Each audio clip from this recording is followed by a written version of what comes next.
What Really Happened with your host, Mike Rivero. You're listening to the Republic Broadcasting Network, where you'll find out what the Fukushima's going on. And aloha, America. Welcome to our show today. It is Monday, December 19th, 2016. The Electoral College is meeting. So far, no surprises. In fact, the only faithless electors to surface so far are people who refuse to vote for Hillary Clinton. So it's all come down to Texas. Donald Trump is just 11 electoral votes away from securing the 270, which would lock in his presidency. Texas, unfortunately, is caught in some procedural turmoil. Apparently, 2 of their electors were disqualified at the last minute, and apparently 4 simply didn't show up. Nobody knows what happened to them, so now they're going through the process of nominating and approving alternate electors, and from there they will proceed to the vote. But it is expected that they will deliver Texas 38 electoral votes to Donald Trump, and we're just waiting for that. Obviously, if something were to happen and the Texas electoral vote was somehow declared disqualified by Hillary and the corporate media, then the House of Representatives take over.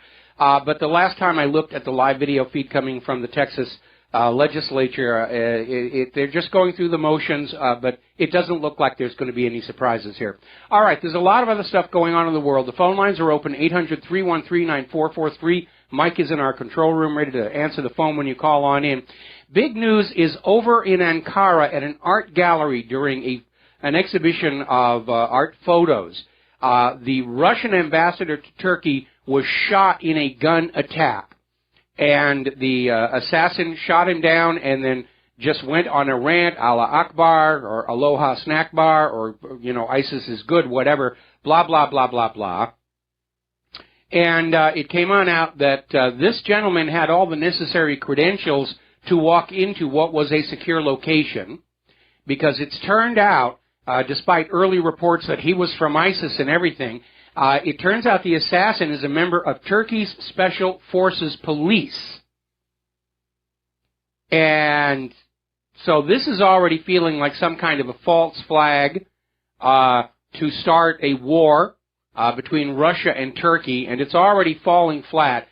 Jerusalem Post is claiming that the assassin had links to Fethullah Gulen, the cleric who's now has asylum in the United States and has been a sore point of contention between Turkey and the U.S. And, of course, this assassination happened just prior to when Russia, Turkey, and Iran were going to have negotiations about settling things down in Syria, to which the United States government pointedly was not invited.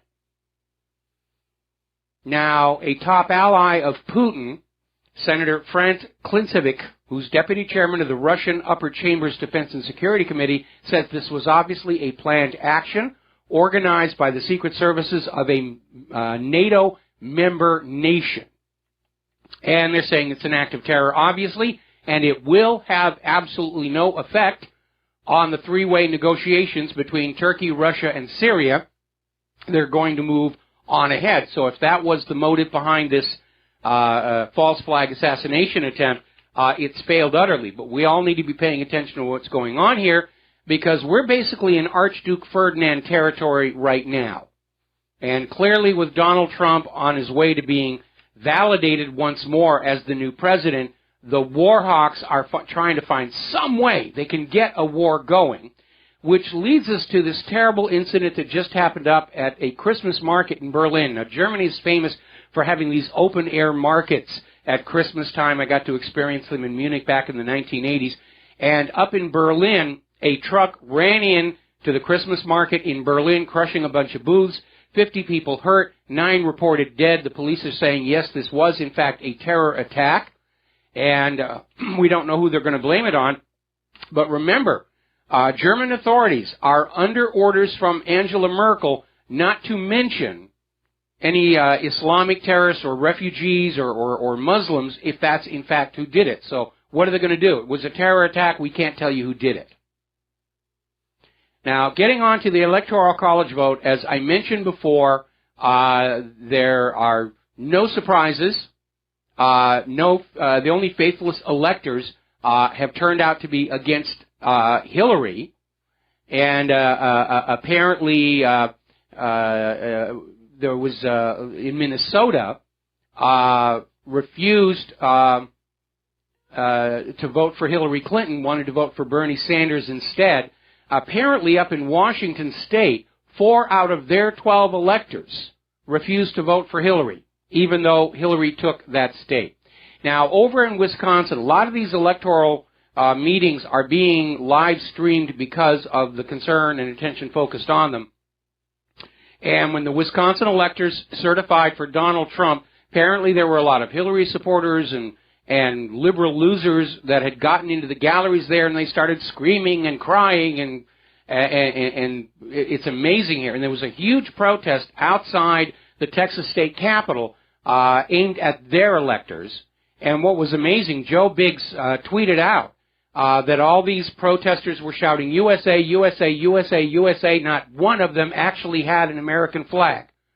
It's just a talking point that they're shouting, because they still will not accept that they were unable to steal this election for Hillary Rotten Clinton.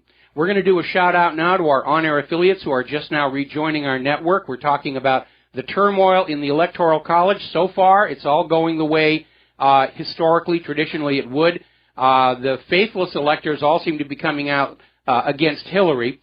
Texas is expected to put Donald Trump over the top of 270 electoral votes, but they're bogged down in procedural problems because 2 of the electors were disqualified, and 4 simply didn't show up, and nobody knows why they didn't show up, but they didn't. So they're going through the process of nominating and voting alternate electors, and apparently the Texas GOP was prepared for this because they have a bunch of alternates already there, seated in the state capitol, present in the room, so they can move forward and not get this thing jammed up. Up in Pennsylvania, the police provided protection to their electors. One of the Pennsylvania electors, Ash Kare, told the Gazette he receives thousands of emails a day trying to swing his vote to Hillary Clinton. And, of course, we've heard about all these electors getting death threats. If you don't vote for Hillary, we will come in and kill your goldfish. And here's the problem. Section 11B of the Voting Rights Act, okay, 52 U.S. Code Section 10307 makes it a crime to threaten any person for voting or attempting to vote. Now, these electors are in the process of voting for the president, as empowered by their state voters. And why isn't Loretta Lynch and the Department of Justice going after these people threatening the Trump electors? It's a crime. It is a federal crime for them to be doing that, and of course we know what the answer is going to be. These are liberalologists. They're above the laws of mere men, and certainly above the laws of you Trump deplorables. We're liberals. We know what's best for the world, and we will continue. Now, the Democrats are already talking about trying to find a way to impeach Donald Trump as soon as he's sworn into office. Now, this will not put Hillary Clinton into the Oval Office. As soon as Texas completes its electoral vote, Hillary's path to the White House is over. If anything happens to Donald Trump now, Mike Pence will become the president. But the Democrats are out there proving once again they're a bunch of spoiled brat children, and they're out there still screaming Russia stole the election and it's all the fault of the independent media.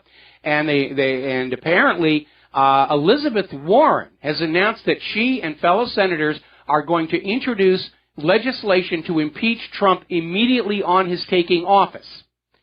And their entire grounds are that Trump's wealth has come from his business activity, as opposed to career politicians who become wealthy from bribes and donations and the rest of it. But they're basically saying it's impossible for him not to have a conflict of interest, and therefore we can impeach him on those grounds. But, of course, the Clinton Foundation, that was okay. We didn't need to impeach anybody over the Clinton Foundation because, after all, those are Democrats and liberals, and they are above the laws of men. Now, have you noticed how the corporate media and even the government itself has done a 180-degree about-face? Remember back during the debates when Trump came on out and said there are reasons to question the honesty and integrity of the American elections system, and they all say, oh, that's ridiculous. It's impossible for the election system to be rigged, and stop whining about the rigged elections and stuff. Then Donald Trump won, and all of a sudden they do an about-face and say, well, Russia hacked the elections. The independent media poison, it's all James Comey's fault. It's all this fault and that fault. And no, it isn't. First of all, the evidence for Russian hacking is extremely weak to the point of non-existence. And it's become a catch-all for losers all around the world. They're claiming now the Brexit vote was hacked by Russia. Germany is claiming that Russia hacked secret German communications and provided them to WikiLeaks. They both have now backed off and said, no, it was internal leaks. Same thing here.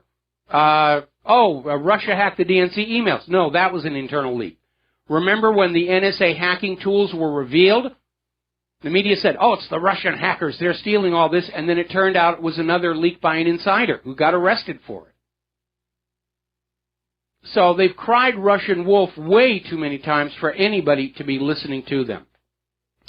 Now, over at Reality Check, Ben Swan, he's listed out 5 specific reasons why this Russian hacking story simply does not work.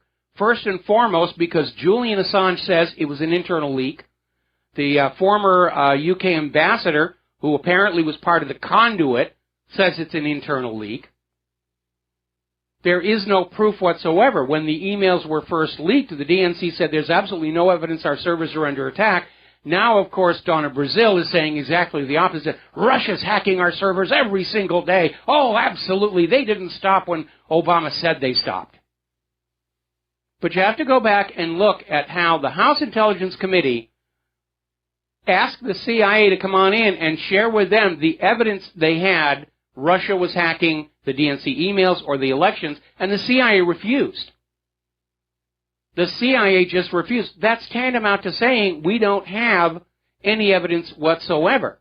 Now, a story that's a YouTube video, we've got it up on the front of WhatReallyHappened.com, a former House Intelligence Committee chairman has come on out saying rogue CIA agents are pushing this Russian hacking narrative, and he says the way they work is very simple. There's about 14, 15 of them, and they're calling up their contacts in the media and saying, oh, yes, we absolutely have evidence Russia hacked it, and the media quotes them without any independent verification.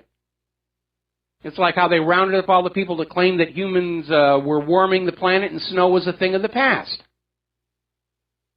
Kellyanne Conway, responding to the kerfuffle over at the House Intelligence Committee, is saying the CIA seems intent on leaking damaging information to the media rather than actually coming forward and testifying as to what, if any, evidence they have of the Russian hacking.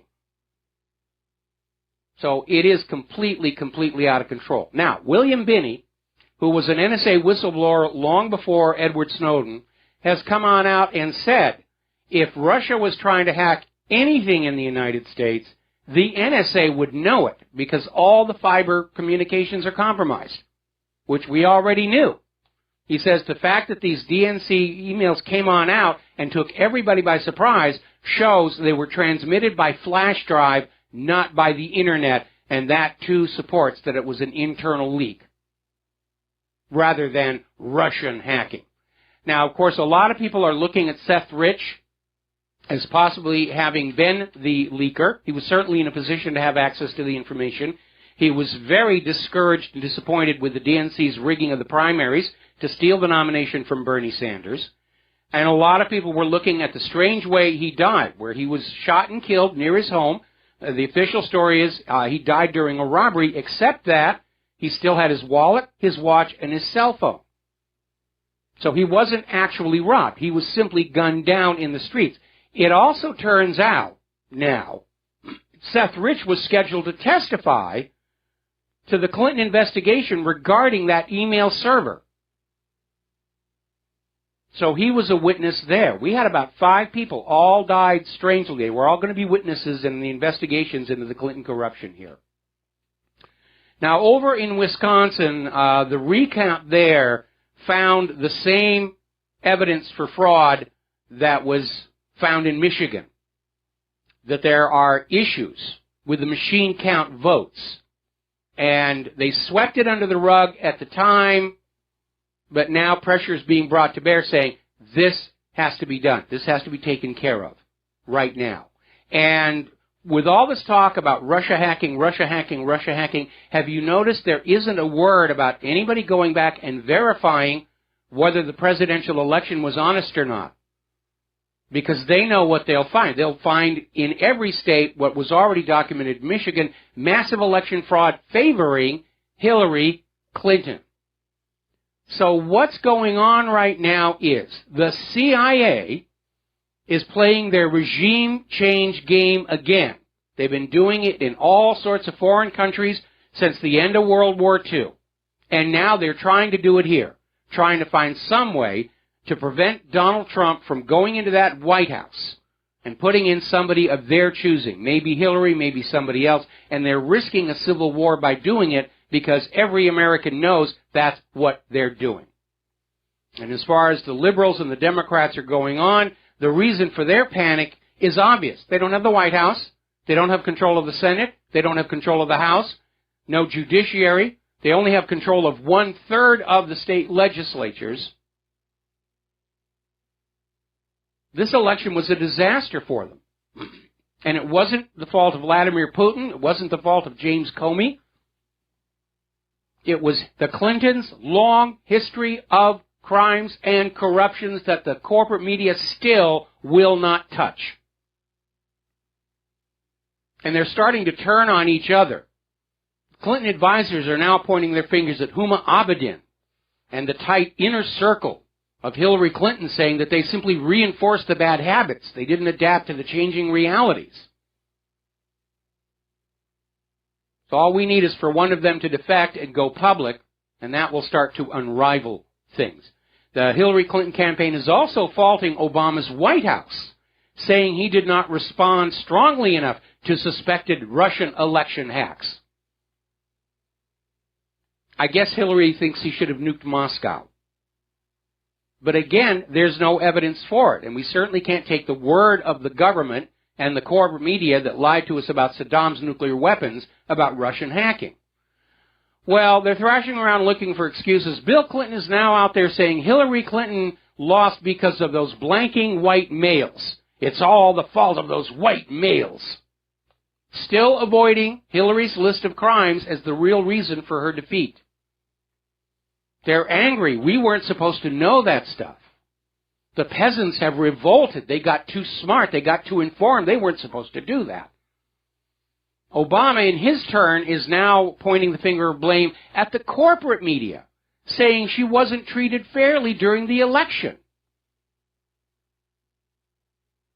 Now, come on, we all know the corporate media, especially CNN, they're fully on board with the Hillary Clinton campaign. There was that Podesta email that was leaked out, how 64 of the top executives and prostitutes and correspondents and talking heads from the corporate media were all having dinner with Podesta and all buddy-buddy about how they were going to sell Hillary Clinton to the American people.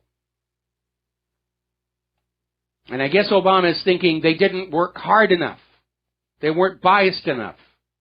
They have failed the empire.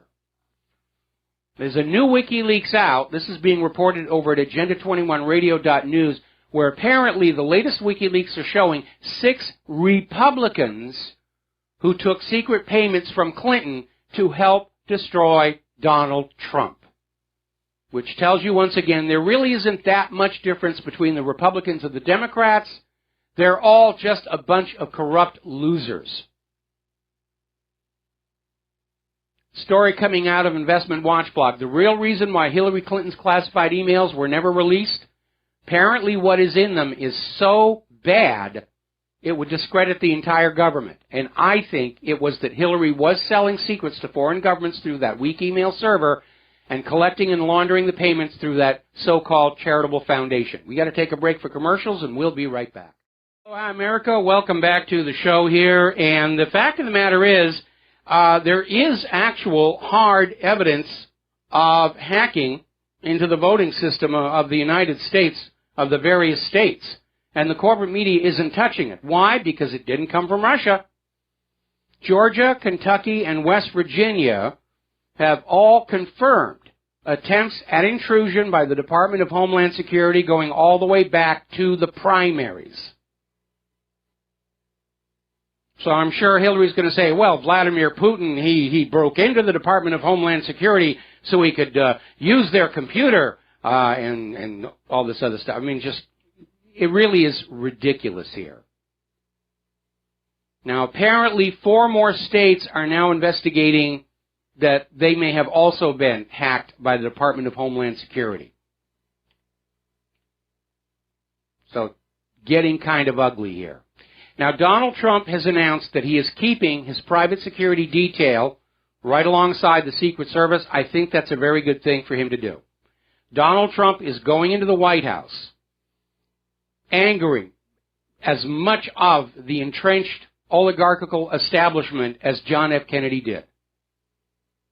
And I wish him well, but I'll be very, very pleasantly surprised if he survives his 4 years in office. Because the people he's up against are desperate. The CIA needs to prove they're still in control of the real world. The CIA needs to keep a lid on all their drug smuggling into the United States of America. The bankers want to keep their unfettered access to your wallets. The war hawks want war. It's very intense out there. Now, you want to hear the absolute most beautiful illustration of hypocrisy? Apparently, Barack Obama sent a message to Donald Trump via an interview saying that he shouldn't use too many executive orders. And, you know, because it can be difficult to undo them once you've signed them. And, of course, Obama, set the all-time record for executive orders. And he doesn't want Trump undoing them, which is exactly what Trump is going to do. So let's get back into this corporate media and their assault on the fake news, which they mean is us. And in a way, it's backfiring because it has demonstrated to the world that the independent media has become a major shaper of public opinion. And the corporate media is just having a hissy fit over that. They loved having a monopoly. They loved dominating the flow of information in our society, and that monopoly is now broken, and that's why they're in this hysterical panic, trying to find some way that they can lure Americans back to trusting their lies and not pay attention when independent media around the world keep pointing out, look, they lied about Saddam's nuclear weapons, they lied about Assad's sarin gas. They lied when they told you Hillary was going to win in a landslide. They were lying when they claimed the Electoral College might overturn Donald Trump. It's all they know how to do. It's what they're paid to do. That's their business model. They're paid those huge paychecks to be very convincing liars and salespeople, to be prostitutes and correspondents. And all of a sudden, they're in trouble. They can't change the business model. Their corporate backers aren't going to write those big fat paychecks just to put the truth out there when the truth can be had out here for free with just a little effort on the part of citizens. You can find out what's going on for yourself.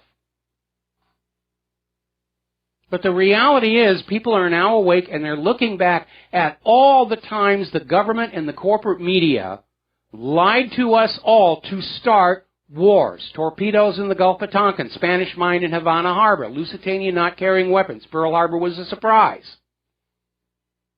And Saddam's nuclear weapons, let's not forget that one. And on and on and on. And they're losing audience, they're losing ad revenues. Some of their backers are already pulling back on the money that's being poured in there. MSNBC just shut down one of its shows. The New York Times is closing 8 floors in its offices to turn them into rental properties. We'll be right back after these few words. And aloha, America. Welcome back to the show here. And I guess my BAM user feed is maxed out. I'm getting emails from people saying they can't see it. But it is working from here, and somebody in the chat room says it's working where they are. So it may be more interference from the tantrum people who are throwing a tantrum and are going to throw a major tantrum after Texas finally finishes going through the process of replacing the absent electors here. Now, let's get on back here. By the way, the phone lines are open, 800-313-9443. The corporate media has basically destroyed itself by destroying its own credibility by standing shoulder to shoulder with a government that controls us with lies, fraud, and deceptions. And we've gone down the list so many times, and we pointed out how it's not unusual when you catch the government lying to you. It's how they do things. It's business as normal for them. And they're upset that all of a sudden we're not believing the bovine excrement they're shoveling at us at a high rate of speed. But the corporate media is in economic trouble. They have very high overheads, and we're hearing about all these corporate media outlets that are basically having to let staff go because they're losing their audience. MSNBC has just quietly pulled the plug on their afternoon show, Live with Thomas Roberts. They're starting to pull off shows that just don't have audience anymore because nobody likes a liar. And it doesn't matter how expensive a set you have in that newsroom and how beautiful the blondes are and how tight their clothing is. People are naturally going to go where they think they're going to find out the information they need to have to make those good choices. Now, of course, Obama is out there basically sounding like an old Soviet apparatchik, saying that we have to silence the domestic propagandists and the independent media. It's all their fault because what they're reporting is what our enemies are reporting, and therefore they're all in cahoots against us. Now, basically what it is the whole world knows the U.S. government and the corporate media are a bunch of liars, and we're all nodding our heads in agreement. That doesn't make us an evil plot of any kind. It simply means we all understand that you've been lying to us all along, and we basically wish it to come to an end. Because, again, you're working against your own track record. If you like your doctor, you can keep your doctor. Remember that one, echoed by the corporate media. No boots on the ground in Syria. Remember that big whopper, Mr. Obama.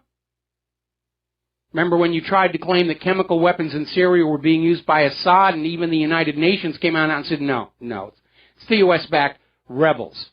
And, of course, the big whopper, our strategy to fight ISIS will succeed, and that one is going down in flames even as I speak. So where is the real fake news coming from?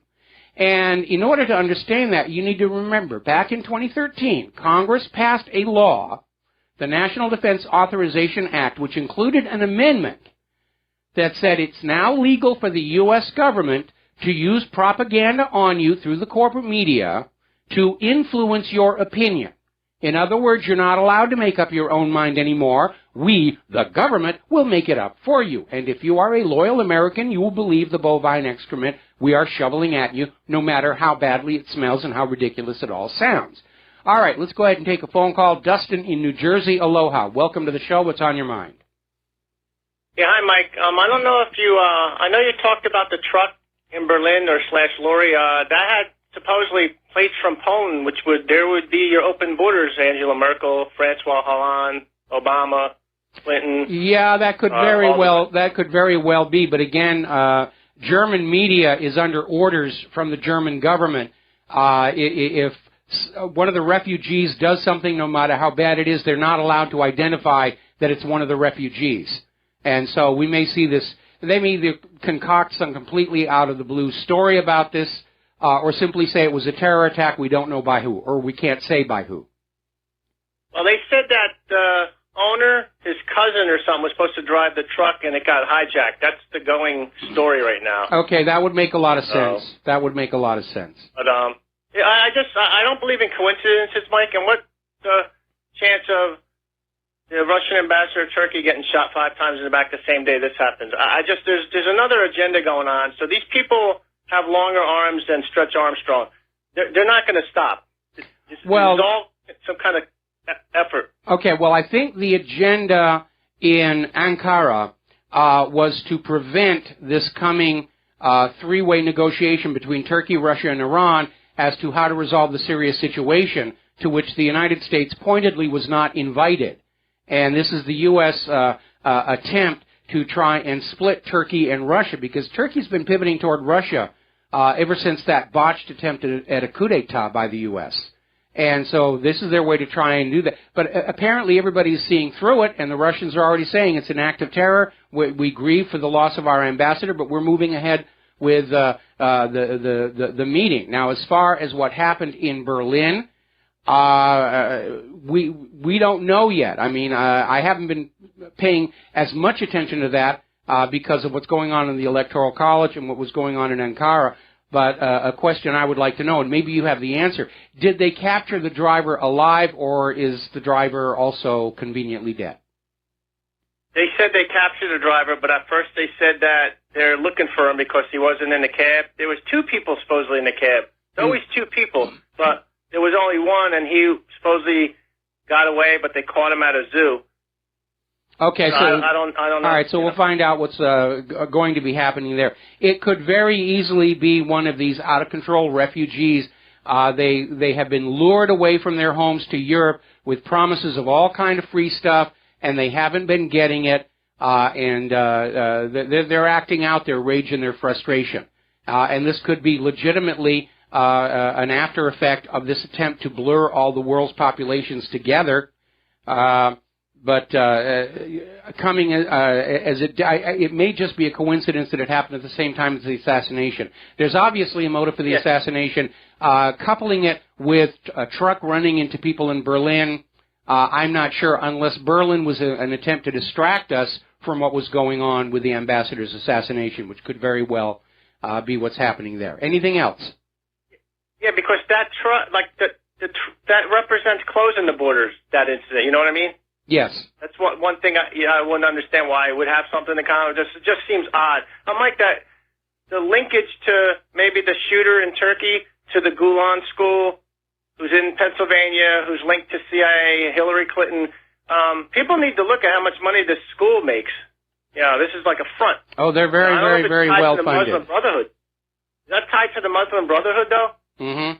You know? Yeah, it's all that same group, you know, so that's all I wanted to share, Mike. Okay, well, we're going to let you go then. Now, getting on back, as you know, the Washington Post decided that they were going to smear the independent media by saying we're all Russian stooges based on this website, Prop or Not, which went to very, very great lengths to conceal who was behind it. They registered the domain through one of these private domain registration systems, so you don't know who it belongs to, because the who is stops at the registration company. The business address that was listed for the organization turned out to be one of these offices that are used as postal fronts. And it's a one-room office in New Mexico, and there are about 30, 40 different businesses using it as an address. But a lot of people have been digging into this thing, and what they're finding out are links between Prop or Not and Soros, CIA, MI6, all tied together, trying to create this website in order to make this lie and then have the corporate media pick it up and report it as truth. The Washington Post has backed off, saying we're not sure, and Prop or Not did, in fact, come on out and declare that they weren't sure about the story. They were reporting it because Prop or Not reported it, but they weren't putting their reputation on the line for that. And then Prop or Not, of course, came on out and said, well, our reasoning for declaring these media outlets to be part of organized Russian propaganda was they linked to Russia Today. That was it. That was the entire criteria. And so that really did fall apart. Anyway, let's see, moving on down here. Now, as you know, there's this big push, to block what is being called fake news on social media like Facebook. Now, fake news is just a name they've come up with to demonize anybody who is not on board with whatever their informational agenda happens to be. We're real news when we tell you Saddam had nuclear weapons. They're fake news when they tell you that was a lie. And it's got some heavy backing.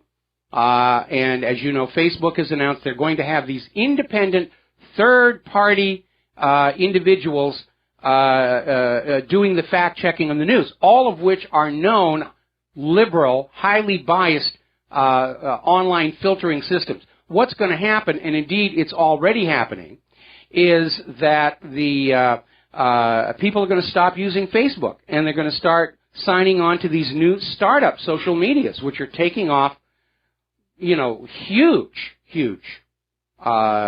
successes they're going to turn into. Because people, if they try and turn Facebook and LinkedIn and all these other places into just more filtered news sources like CNN, people are going to turn them off just the way they've turned CNN off.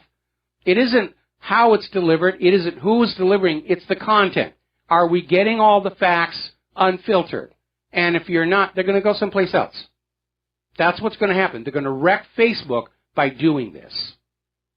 Now, one of the Facebook fact checkers, PolitiFact, turns out to be funded by a major Clinton Foundation donor, Alberto Ibarguen, president and CEO of Knight Foundation, and apparently one of PolitiFact's largest contributors, also donated $200,000 to support the 8th annual Clinton Global Initiative University meeting in February 2015. So it's all tied up with that whole liberal situation. They're trying to basically create this illusion of a broad-based support for removing fake news from the eyes of the American people. Okay, it does look like our server's been hacked. People are complaining they can't sign in and can't see the BAM user. And we did have several very heavy attacks. So I'm going to work on this on the next commercial break, so stay tuned on this one. Story coming out of Breitbart. Fake news issue part of media outrage that the peasants have revolted. I mentioned this before. Basically what's going on is the government and the corporate media got used to just telling whatever lies they felt they needed to tell, and the American people, gullible and naive, would just automatically say, oh, that must be the real world.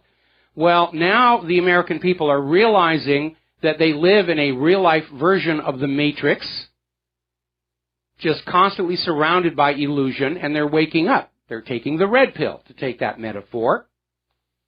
Or like the hosts in Westworld, they're waking up to the larger reality around them. Or if you're more interested, go back and read Plato's Analogy of the Cave. That's a real good illustration of what we're dealing with here. So, it's a revolution if you think about it.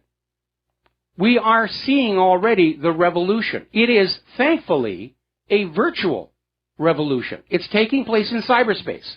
And that means people can go about their lives without risk of being shot or bombed, because it's a revolution in the virtual computer world. But it's still a revolution. And it started right now. And those of us who refuse to just go along and believe what the corporate media and the government are saying, we're the revolutionaries. Viva la revolution. Now, of course, what the government and corporate media are going to do remains unknown. They are desperate. They are cornered. And nothing's more dangerous than a cornered animal. And how ugly and real-world violent this could get is unfortunately totally up to them. Now, as you know, Barack Obama is out here on the island of Oahu for his Christmas holiday, and so far the traffic jams have all been on the other side of the island, which is great.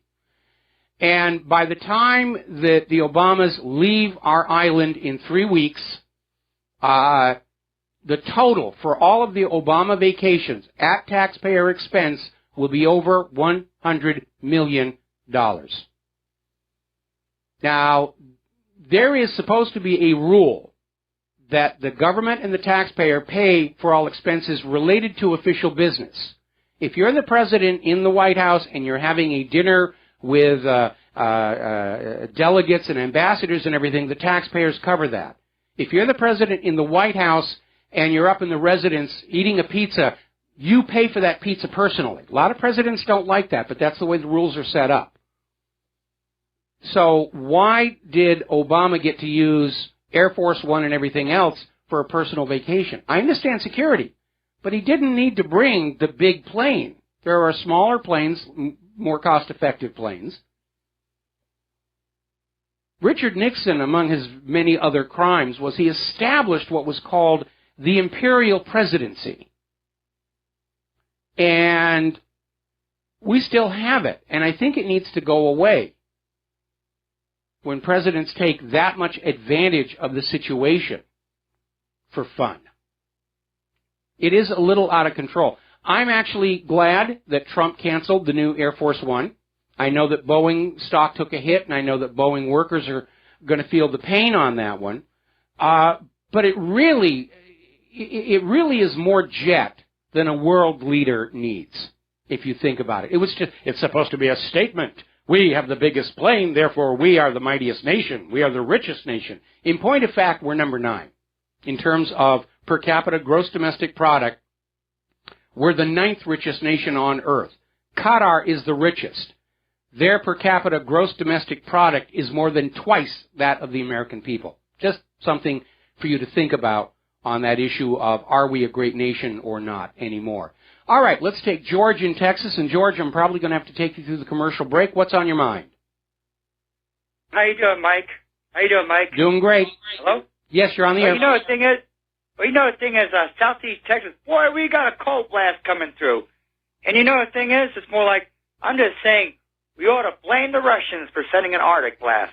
Absolutely. Mike, They boxed it up in Siberia, and they just sent it on down here. Gosh darn that Putin.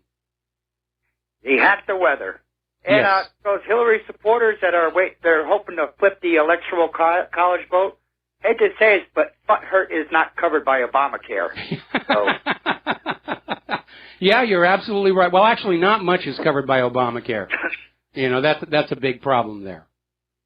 But you know, the thing is, it's more like everything they're saying now, we just make a joke about it. It's more like blame the Russians That's for the best way to do it. That's the best way to do it. You know, I was telling Santa Claus down at the shopping mall, all that stuff that's on my naughty list, Russia made me do that, so I'm off the hook. George, stay on the line. We're going to take a break, and we'll be right back. Aloha, America. Welcome back to the show here. And, Russia is behind waxy yellow buildup, and Russia is behind the fact that my car won't start in the morning and all the rest. And, yeah, you're right. Poking fun at it is the best way to do it and just make the whole thing look ridiculous. Because ultimately, if you think about it, it is ridiculous. This blame Russia for everything, it's complete and utter nonsense. George, are you there? Yeah, yes, I am. And you know the thing is, even like Saturday Night Live, where they used to be very satirical and humor, it's sort of like, one for the turn for the worse. The last SNL opening thing, where they had Hillary Clinton pretending to be a Christmas caroler saying, Trump is going to kill us all if you don't change your electoral college vote. And it's just the thing is, the less sense of humor, Mike, I hate to say it, it's just dehumanizing. It's not tasteful. It's not in good taste. Well, the new Saturday Night Live, unfortunately, has been co-opted. In fact, most of the so-called corporate media comedy shows are very much co-opted to present from a particular point of view. But ordinary people, you can make fun of this stuff. And you should, especially as we go into this holiday season, Christmas and New Year's. You're going to go to a lot of parties and just make fun of it all and send a message. This is all completely ridiculous. Another thing, too, it's more like, once Trump goes past the 270 threshold, the other obstacle, I don't think is much of an obstacle, but I think is there's be more jokes and more humor, is when January 9th comes and Congress certifies the electoral college votes, and I can see there's disputes from Democrats coming up, and they're all going to be stupid, ridiculous, unfounded. Absolutely. Okay? All right. Well, thank you, Mike. All right. Thanks an awful lot, George. We're going to switch over to Michael in Dallas. Aloha, Michael. Welcome to the show. What's on your mind? Michael, are you there? Michael? Hello? Yes, you're on the air. What's on your mind today? Oh, I'm sorry about that. Hey, I just wanted to point out a couple things about the whole airplane programs and stuff like that. I know we've been harping on the F-35 program being like one of the biggest blunders in pretty much all military history. But I'd also want to point out that I just believe it's a shell program because I don't know if you noticed, probably last year you had in Amarillo 2 unidentified, I don't know, I don't want to go UFO status, but yeah, you had 2 identified, like, U.S. planes flying overboard, and I just think just that the F-35 is just a big shell program for it's all about making money. It's all about making money. That was the whole point of the Cold War. Huge amounts of money to the defense contractors. They produce junk that looks good, but doesn't need to perform because it's never going to be used. And they fell back into that same pattern over the last couple of decades. And there's nothing new there. Harry Truman was dealing with exactly the same thing in the run-up to World War II. All these military contractors who were just sucking the government and the people dry, and they weren't actually producing anything that was going to be effective. And that's really what made Truman very, very popular, which basically launched him on his eventual path to being the president. Yeah, absolutely. And I don't know, have you touched on that whole ambassador getting assassinated in Turkey yet? Yes, we have, and we've gone into the motives on that. I'm going to have to let you go. We've got to do a station identification break, and we'll be right back. And aloha, America. Welcome back to our show here. And let's see. We finished with George. We're talking with Michael in Dallas. Michael, are you still there? Or he dropped. Okay, then we're going to go to Scott in Virginia. Aloha, Scott. Welcome to the show. What's on your mind?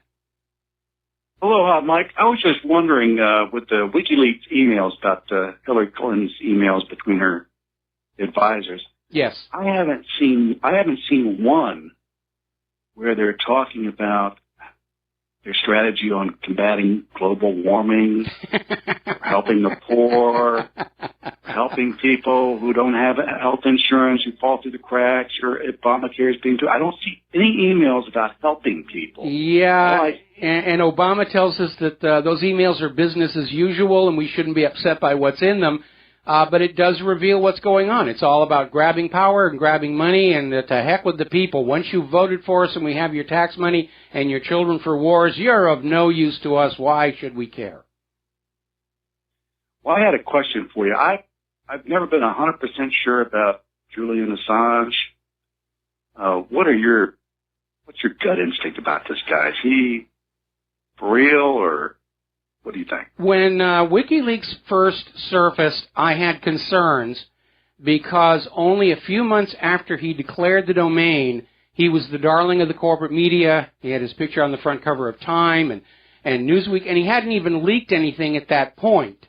But it was just, this PR campaign to make him a household name, and my concern at that time, especially based on his record from his youth, where he was kind of on the other side of the law for a bit, I thought it might be sort of an attempt by the U.S. government to trick whistleblowers into going to WikiLeaks so that they could be identified and dealt with.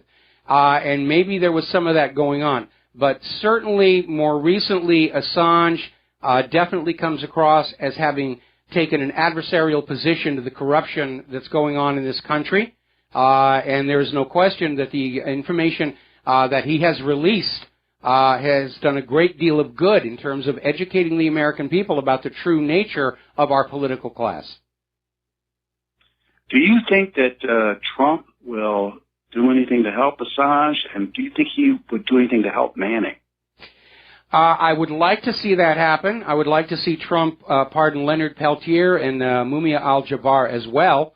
But as far as Assange is concerned, that sex case against him is already falling apart with the revelation that the young lady who was involved didn't want to press charges, that the police were working with her trying to get Assange, that the FBI had actually gone to Iceland trying to get Iceland to frame Assange for something, and Iceland kicked them on out. So at this point, Assange is now free of that Ecuadorian embassy by order of the United Nations, and I think that situation is going to resolve. The other one that we need to get a pardon for, of course, is Edward Snowden, because he was a whistleblower, and a long time ago in this country, there were laws that protected whistleblowers. Snowden did not steal U.S. government secrets and sell them to foreign donors to his charitable foundation.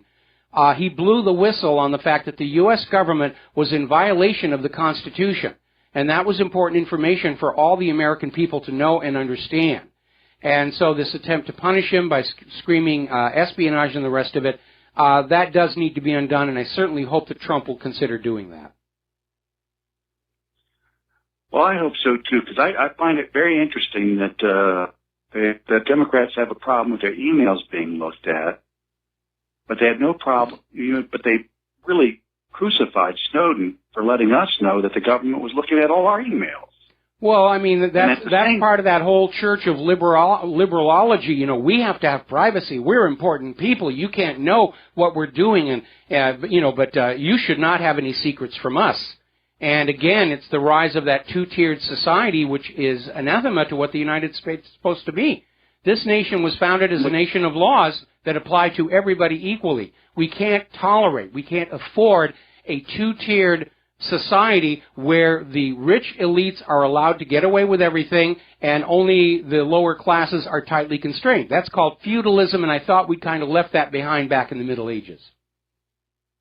Well, I hope, based on what you just said, that Hillary is given a fair trial and a fair sentence, because she's obviously guilty. And if we're going to go after her, we might as well go after that guy that lied us into Iraq. Well, he's actually facing trial out in California right now. We don't know what's going to happen.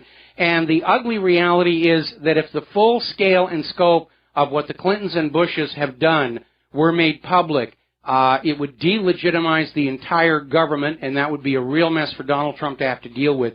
So, Hillary's got the blackmail goods on everybody that she's done business with, going back to Operation Screwworm. What I think we are more likely to see is that the Clintons will decide that it's time to retire, and they're going to retire to someplace without extradition, and there'll be a whole bunch of other high-level people. The Bushes bought this huge chunk of land down in South America, almost big enough to be a country itself, and they'll probably retire on down there. We could see a bug out of that entire upper level of narcocracy. One last question, Mike. Do you think the truth about 9/11 will ever come out, and do you think Trump should know the truth about it? Being a builder and developer in the heart of New York City, do you think he really knows what happened on 9/11, and do you think he would reveal it to us? Well, first of all, we already know what happened on 9/11. We know the government lied. So that's already been accomplished. Will the government ever officially, formally acknowledge the lie? No, that's never going to happen, and we should not care anyway, because we should not cede to the government the authority to tell us what's real or not, given their long history of lying. I think Trump has expressed his doubts about the official story of 9/11, given his experience as a builder. As to whether he's going to do anything about it or not, he may not, because, again, official recognition that was a false flag could delegitimize the entire government and bring it down. Trump's hardest job in office is going to be dealing with the corruption, draining that swamp without collapsing the entire government in the process. We don't want to throw out the baby with the bathwater, so to speak. But if sending these people to jail is going to delegitimize the government, how are we ever going to get tyranny out of the government?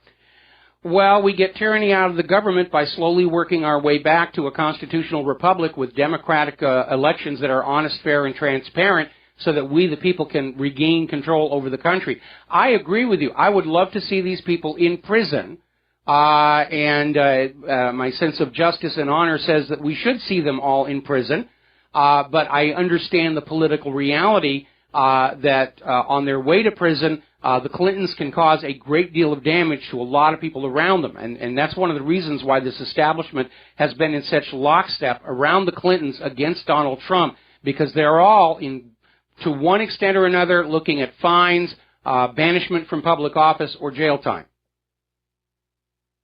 Do you think Trump can pull off getting a bank, a national bank that's owned by us? Do you think he can do that? I would like to see him try, but if you've read my article, All Wars Are Bankers' Wars, the owners of those private central banks will do anything, with a capital A, to keep us their debt slaves. They will assassinate leaders. They will start wars. They will wreck a country. rather than allow any country to break free of the debt slavery system with which they've imprisoned planet Earth for 300 years now. But with Brexit happening and then Trump winning the presidency, has it surprised the establishment? Couldn't there be another surprise where he takes the bank away from them? Could be. And we're going to have to stand around him and work with him. Donald Trump by himself is not going to accomplish anything in office unless we, the American people, are standing shoulder to shoulder with him and glaring at those members of the House of Representatives and the senators and the people on Wall Street and say, progress has arrived, times are changing, and you better wake up to that or things are going to get really, really ugly.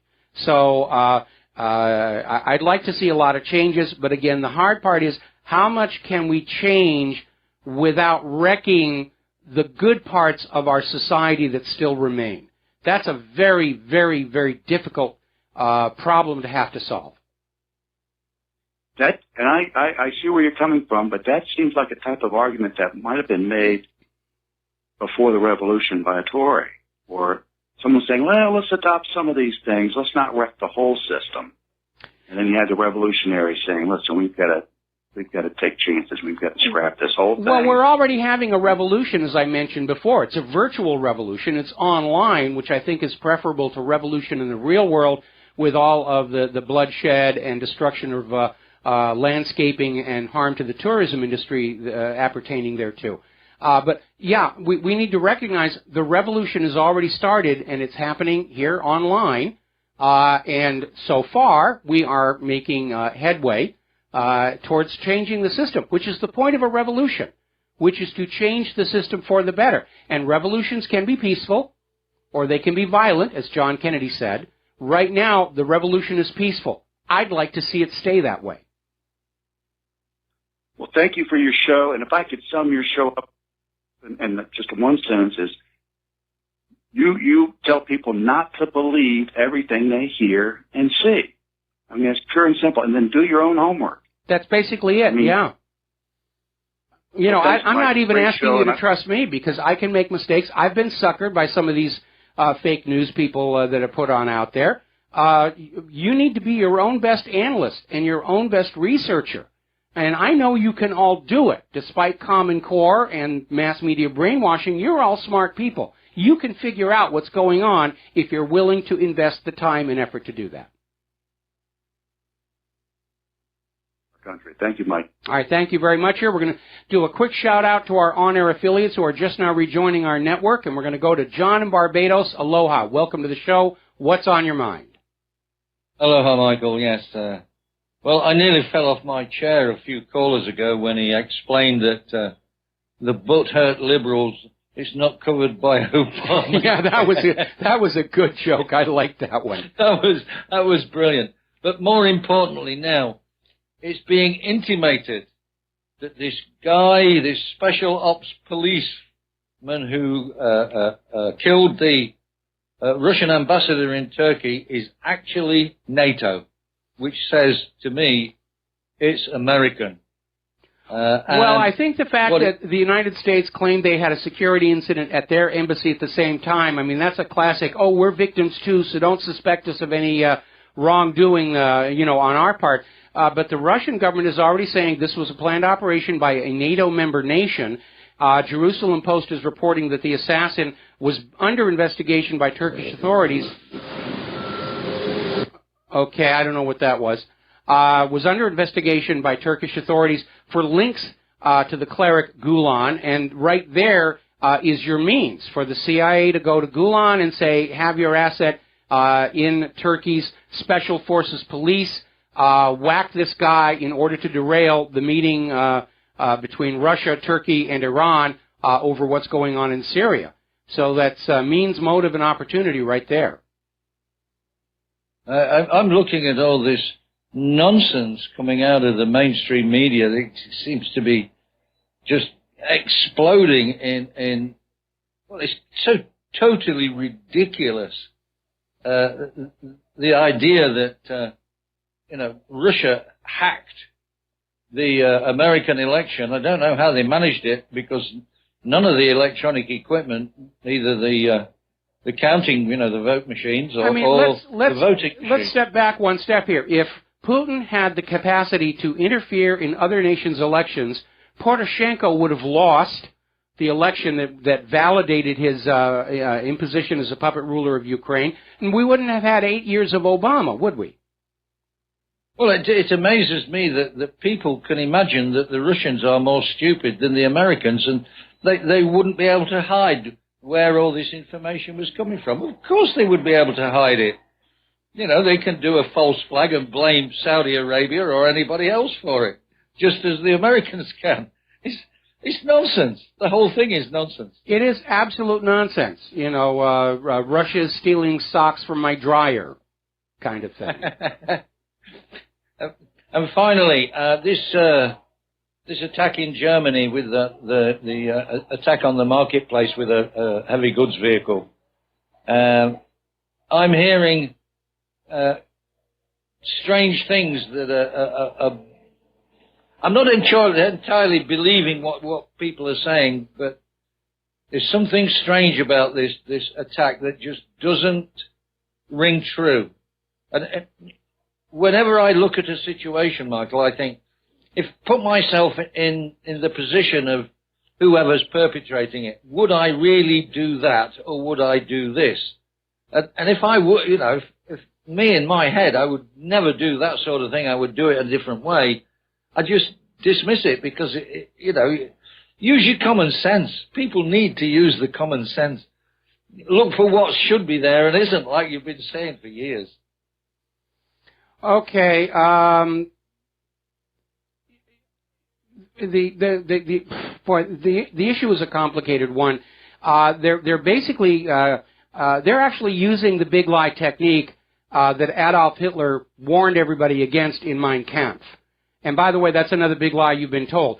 In Mein Kampf, Hitler wasn't recommending the use of the big lie. He was sounding a warning against it, which is if you get a whole bunch of people all saying the same thing, that, people will tend to believe it. And the more outrageous it is, the more people want to believe it. And Russia hacking the election fits exactly that model of the big lie. And as that former chair of the House Intelligence Committee said, came on out and said, basically what you've got are just a bunch of CIA people calling up their media assets and saying, Russia hacked the election, you can take my word for it, and just go to town on that and say I'm an unnamed source in the intelligence community. And that's basically how the stuff got planted.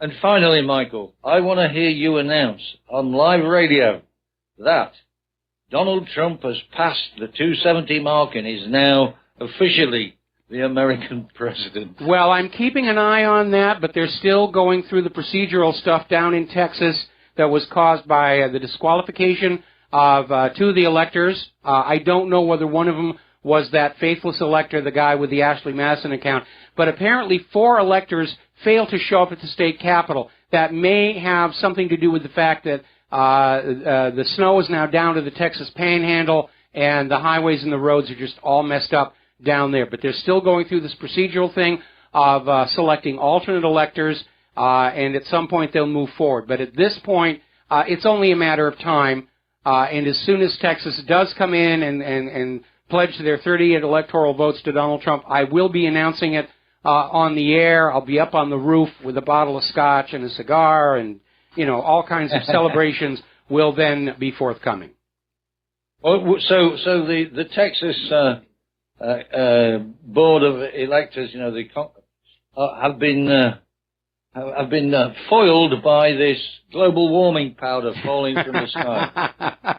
Apparently. Absolutely, apparently. Well, we don't know. I mean, I hope nothing bad has happened to these absent electors. There may have been huge protests outside their home, and they didn't feel safe leaving their home. But right now, Occam's razor is saying they just simply couldn't get there because of the highway weather conditions. Okay, Michael, thanks for having me on again, and I'm looking forward to that announcement. All right, me too, and we're going to switch over to Danny in Tennessee. Aloha, Danny. Welcome to the show. What's on your mind? Oh, well, just an idea that first kind of brought up, I think, a while back. Somebody called in after, like, Doc, I was announced, the Super Bowl. Okay, Danny, we've got a bad connection here, and you're talking about boycotting the Super Bowl advertisers because of the halftime entertainment? Right. Okay. And kind of start that ahead of time. Let it be known ahead of time that the group is getting together and we're trying to spread that. And then instead of not watching the Super Bowl, you watch it to make a list of who advertises with her there. Okay, I think that's an excellent idea. I think it's an excellent idea. We've already seen major corporations, they're so fragile in terms of the bottom line that even a little pressure from consumers can have devastating effects on them. We got to let you go here, Danny. Got to take a break for commercials, and we'll be right back.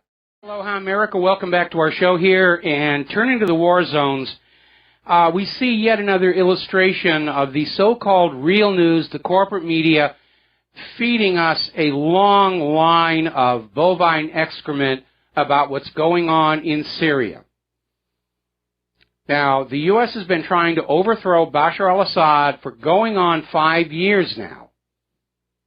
And originally it was Assad is an evil dictator, he's a tyrant, he's cruel to his people, he's torturing them, he puts kittens in blenders, he passes wind in the elevators, I mean, all this stuff. Then Syria had an election which had international observers who were, by the way, not allowed to look at our presidential election, just a little reminder there. And Assad won overwhelmingly again. So then it just turned to Assad has got weapons of mass destruction, and he's got all these horrible things, and he's using them on his own people, and he's got chemical weapons stocks. And Russia stepped on in and negotiated the destruction of Syria's chemical weapons arsenal. Then the U.S. came back and said, Assad lied, he still has chemical weapons, and he's gassing his own people with them, without having any kind of a believable explanation for why Assad would do something that's stupid, thereby opening the door to a U.S. invasion. And then, of course, independent observers, including the United Nations Chemical Weapons Inspectors, came on out and said, no, these chemical weapons are being brought into Syria and given to the U.S.-sponsored rebel groups to use on civilians to blame on Bashar al-Assad. And then that fell apart, and then the U.S. said, well, we're bombing Syria, not to bomb Syria. We're going into Syria as part of the war on terror. We're going after ISIS and Al-Qaeda, and we're going to just surgically remove them from Syria. And whoopsie, we bombed a hospital, and gee, we're sorry about that petroleum facility and the food warehouses and the water supply. I don't know why we keep missing them. And it's just been on and on and on. One lie after the other, after the other, after the other, all of them fed to you, spoon-fed to you by the corporate media, who are now in a huff that you refuse to believe what you're being spoon-fed by them anymore. And you peasants, you're rebelling, you're turning to the independent media and foreign sources to find out what's going on. How dare you not believe our lies? Real Americans believe the bovine excrement. And now that Aleppo is pretty much back under Syrian control, and they're turning their attention to Palmyra, we're seeing the U.S. government, the European Union, and the corporate media in both continue to demonize Russia. Oh, it's all Russia's fault. Russia's behind all the suffering of those Syrian people. Oh, it's all their fault. They should have never gone in there. No, if you were really concerned about the Syrian people, you shouldn't have tried to overthrow their government 5 years ago. And we hear all this talk about humanitarian crisis from the EU and the United States. Who's actually sending in humanitarian assistance? Russia is. What we have here is a case of sour grapes by the U.S. and the European Union, and you're supposed to just go along with it. Oh, we're good, Russia's bad. That's all you need to know. Don't think about anything else. Now, over the weekend, a big stink began. Apparently, in the cleaning out of Aleppo by the Syrian forces, they captured officers and instructors from NATO nations, including one American, one Israeli, some Brits, Germany, France, Turkey, 14 in all. I guess they didn't have cyanide pills with them, and the United Nations apparently had a closed-door Security Council meeting about this, The U.S. official position is they're just observers. They weren't actually there being involved in, they were just observers, so that we had the real story about Assad's atrocities against his own people. And the Syrian government has also found yet more evidence of the U.S.-sponsored rebel groups using mustard gas against civilians. That is nasty, nasty stuff. And I know because my maternal grandfather lost an entire lung to German mustard gas in big mistake number 1. So it is nasty stuff. All right, got to take another break for commercials. We'll be right back. And aloha, America. Welcome back to the show here. It is now official. Texas just completed their electoral college and delivered 36 electoral votes to Donald Trump. There were 2 faithless electors, but it doesn't really matter. Donald Trump now has 304 electoral votes, certifying, validating that he is, in fact, the President of the United States of America, barring the unforeseen. And the Hillary people are screaming and crying and wailing, and they're already attacking my server, throwing a tantrum on that. But it's now official. So John in Barbados, I promised you the announcement. It just came through on that commercial break. Huzzah, huzzah, huzzah, huzzah. All righty, we have a caller waiting on the line. Mark in North Carolina. Aloha. Welcome to the show. What's on your mind? Hey, what's up, Mike? Hey, congratulations to all of us. Boy, I'll tell you. Yes. I was really afraid they were going to pull something. They may still try and pull something, but look at the track record. The riots didn't work. The Jill Stein recounts not only did not work, they backfired by exposing massive pro-Hillary election fraud in the various states. The threats against the electors didn't work. I talk about a track record of failure. And, of course, we can expect the snowflakes to be just crying and wringing their hands. And maybe they'll, here's an idea for the liberologists. Maybe it's time that you take the lesson from Jonestown and form a mass suicide cult. That would do everybody a lot of good. Yeah, they're attacking my server right now. They're just having a tantrum and a hissy fit and saying, "Where did I get that? WhatReallyHappened.com? He spoiled it for us." Then I can't say it on the radio. Hey, you can go to Glenn Beck. You can let Glenn Beck be the ringleader as far as the Jim Jones. That's my nickname for him. I always, when I attack him on Facebook or Twitter, I call him Glenn Jim Jones Beck. So he'd be the one to organize that, Yeah, well, they're definitely. And I'm expecting my server is probably going to be unreachable for the next 24 hours because they're all going to be acting out their rage and frustration. How dare they not anoint Empress Hillary the First? But anyway, what I really want to talk to you about is Syria. Yes. What I'm doing with Syria is I'm, on my Facebook, I've got Syrian Republic. Okay, and I suggest everybody likes that Facebook site, Syrian Republic. It's called. And they give you the truth. They show you the celebrations, and of course, RT there's also of the Syrian troops liberating Aleppo. Yes. And then what I do is I post it on Newsfeed and tell people share, share, share, share, and share. The more that stuff gets around, the less influence the corporate lying fake news media has. Because like I see every time, like I was at gym today, and again on Fox News, that they'll always find a way to demonize Syria, demonize Assad in Syria.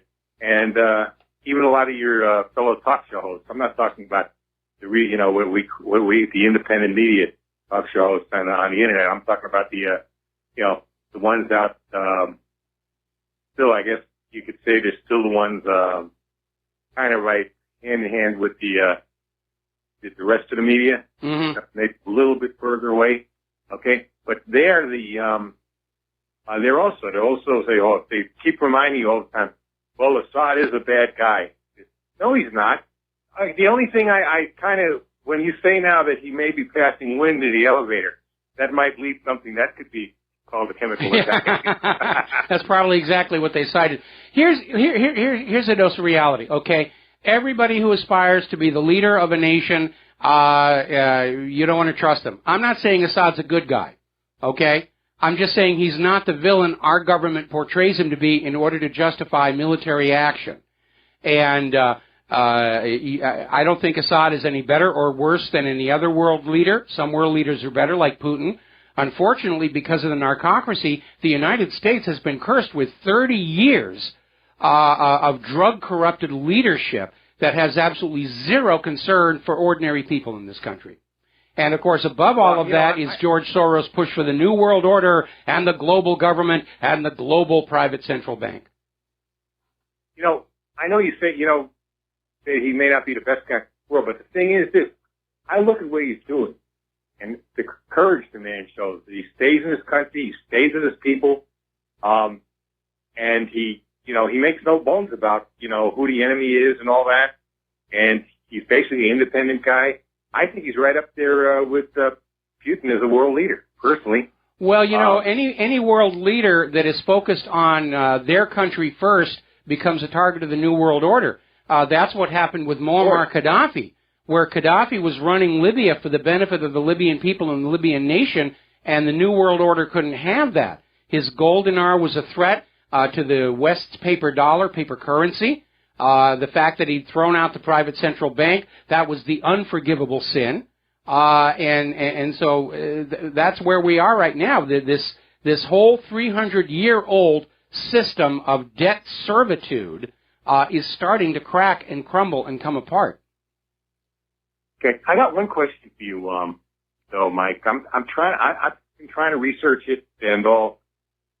Do you think there's some kind of a tie-in, maybe a historical or even a biblical tie-in, between certain forms of Jewry and certain forms of Islam, mainly the Wahhabi sect of Islam, when you look at the close relationship between Israel and Saudi Arabia? Not only these days, but even a lot closer, I think, we think for many years. Well, let me deal with that as two separate issues. On the religion issue, something everybody needs to remember is that Christianity, Judaism, and Islam all go back to the same source, Abraham, who is credited with being the first monotheist, although there's some argument that Amenhotep IV beat him to that idea. But Judaism began, and then, of course, Joshua, who's his real name. Jesus is an artifact of taking this guy's name and translating it from Aramaic to Greek and then Greek into Latin. Yeshua in English is Joshua, not Jesus. So Joshua came along, and Joshua came along and basically split the religion, and you had Judaism and Christianity, and then later on you had Muhammad that came along and split it again into Islam, and then Islam, of course, split again into Sunni and Shiite. But all of it goes back to that same religious source. So ultimately, there's a common root for everybody to connect with everybody else, as long as you ignore all those opportunists who are screaming, kill the infidel, kill the infidel, kill the infidel. Now, as far as politics, politics is a practical profession. You do business with the people who've got what you want.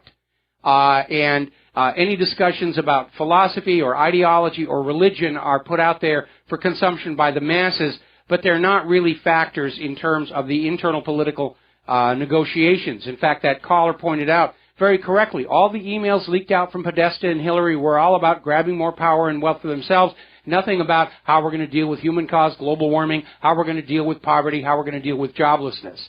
And that really is the way that they think. So, but, alliances are a shifting thing. The Israelis and Saudis are friends now, but that hasn't always been the case. They've been at war before. One of the reasons I don't have a globe in the house anymore is because those darn lines keep moving. The what? The darn lines keep moving between the countries and who's friends with who's and everything. But I was reading something that the Saudis never really had it in for the Jews, that they even invited them to come into Palestine or Israel at the time, back in the 1920s that they had no problem with it. And that's why I have looked it up. I've tried to find out what it is, any tie-in. Now, you get these well, weird no, websites, hang on. Let me respond to what you just said here, because you're absolutely right. If you go back and you look in history, prior to the rise of all this political nonsense about, we're Israel and we've got to have a Jewish-only state, the fact is that during Europe's persecution of the Jews for religious reasons or commercial reasons or whatever, many Jews who left Europe were welcomed into the Arabian lands with open arms, and they all got along just fine. And I'm absolutely convinced, especially by my experience here in Hawaii, that you can have all these different religions together, and they're all going to get along just fine. But all it takes is some fanatic to get on up there and say that you'll not be allowed into heaven unless you die with a sword in your hand, and the rest of it. And people just trapped by those religious beliefs, enslaved by those religious beliefs, are going to start doing some really bizarre and stupid things. Well, look at Syria. Syria's people get along very well. Despite what people are saying, well, they're persecuting the Alawites, who are a small minority, really, in Syria, are persecuting not the Shiites, the Sunnis. Yet the majority of the Syrian Arab army are Sunni, and they're very loyal. They're loyal to Assad, and they're loyal to the nation of Syria. They're not loyal to some branch of Islam or anything the else. Alawites are actually Assad supporters. That's why the claim that Assad was using sarin gas on them didn't get any traction. But take a look at Iran. Now, Iran is a very peaceful country. They have not launched a war of aggression against another country in over 200 years. If you're in Iran, the Muslims and the Jews live together just fine. In fact, one of the world's oldest continually operating synagogues is in Iran. And they've got it very good over there. There's no oppression. There's no persecution of any kind. In fact, some years back, Israel tried to offer financial inducements to the Iranian Jews to locate over to Israel, and the Iranian Jews said, no, our lives are here. We're comfortable here. We've got good businesses here. We've got a good synagogue here. There's no reason for us to leave. And yet, in the Western media, Iran wants to kill all the Jews. Iran wants to bring back the Holocaust. And it's just more of this constant lying. But thankfully, fortunately, the world is waking up to the realization that ordinary people can live together in peace and get along with each other. It's politicians and fanatics and those who seek power and wealth that stir us up against each other to create chaos from which they will profit. It's like these private central bankers. It's like these private central bankers constantly starting wars, and they don't care which side wins or loses because they're making money off of both sides. Sure. All right. I just wanted to ask you that because I'm real curious about some of the things going on there. Just seems like there's so many sides to this coin, and then of course Turkey. To me, Turkey is a very dangerous. That Erdogan is a nutcase, and I think Putin's making a big mistake by thinking he can trust Erdogan. Well, I don't think Putin trusts him any more than Putin trusts anybody else, which is to say, not at all. But what happened in Turkey that turned Erdogan into a loose cannon on the deck was that botched U.S. attempt at a coup d'etat. That's what split Turkey off from seeking membership in the EU, being part of the Western sphere of influence, and pivoted him toward Russia. And I think today's assassination of the Russian ambassador in Ankara was a ham-fisted attempt to try and stop the pivot of Turkey toward Russia. But it's not working because they're going ahead with their three-way negotiations on the situation in Syria. And the U.S. is out there saying, I need to come in, we need to come in, we're in charge of the world, us, we're significant, we're exceptional, we're important. And everybody else is saying, get out of here. Could be. We know that the CIA is tangled up with that cleric Gulen and his church, and apparently Gulen may have directed this individual in Turkey's Special Forces Police to carry out the assassination. But he shot the ambassador, and he had the cameras just continue to run so he could do his little rant saying Aloha Snack Bar and the rest of it. It does feel very, very staged, and they probably told this guy that they had an escape route all set for him. And imagine his surprise when the forces came on in and killed him. Yeah, I know. Kind of like Lee Oswald, right? Well, they were supposed to kill him at the Texas Theater, and they failed because he kept saying, I'm not resisting arrest, I'm not resisting arrest, and that's why they had to cowboy him in the basement of the Dallas police station. Right. All right, Mike, you're the best. I tell you, you're the best. I try to turn other people out to you and say, look, you know, this guy's the real deal, you know? I don't agree with you 100% on everything, but for the most part, you're right there, you know? Well, if you agreed with me 100% on everything, I would advise you to seek therapy and counseling right now. Absolutely. Absolutely. All right? Have a Merry Christmas, all right? Same to you. Merry Christmas. I love that we can say Merry Christmas without the other people screaming, oh, you're being insensitive to me. I'm not being insensitive to you. You're on the Christmas card list. I'll tell you what's insensitive. Every year I send a Christmas card to the White House. I've never gotten one back. In fact, the only official response I ever got from the White House was, remember those Mitt Romney Obama puppets from the 2012 election?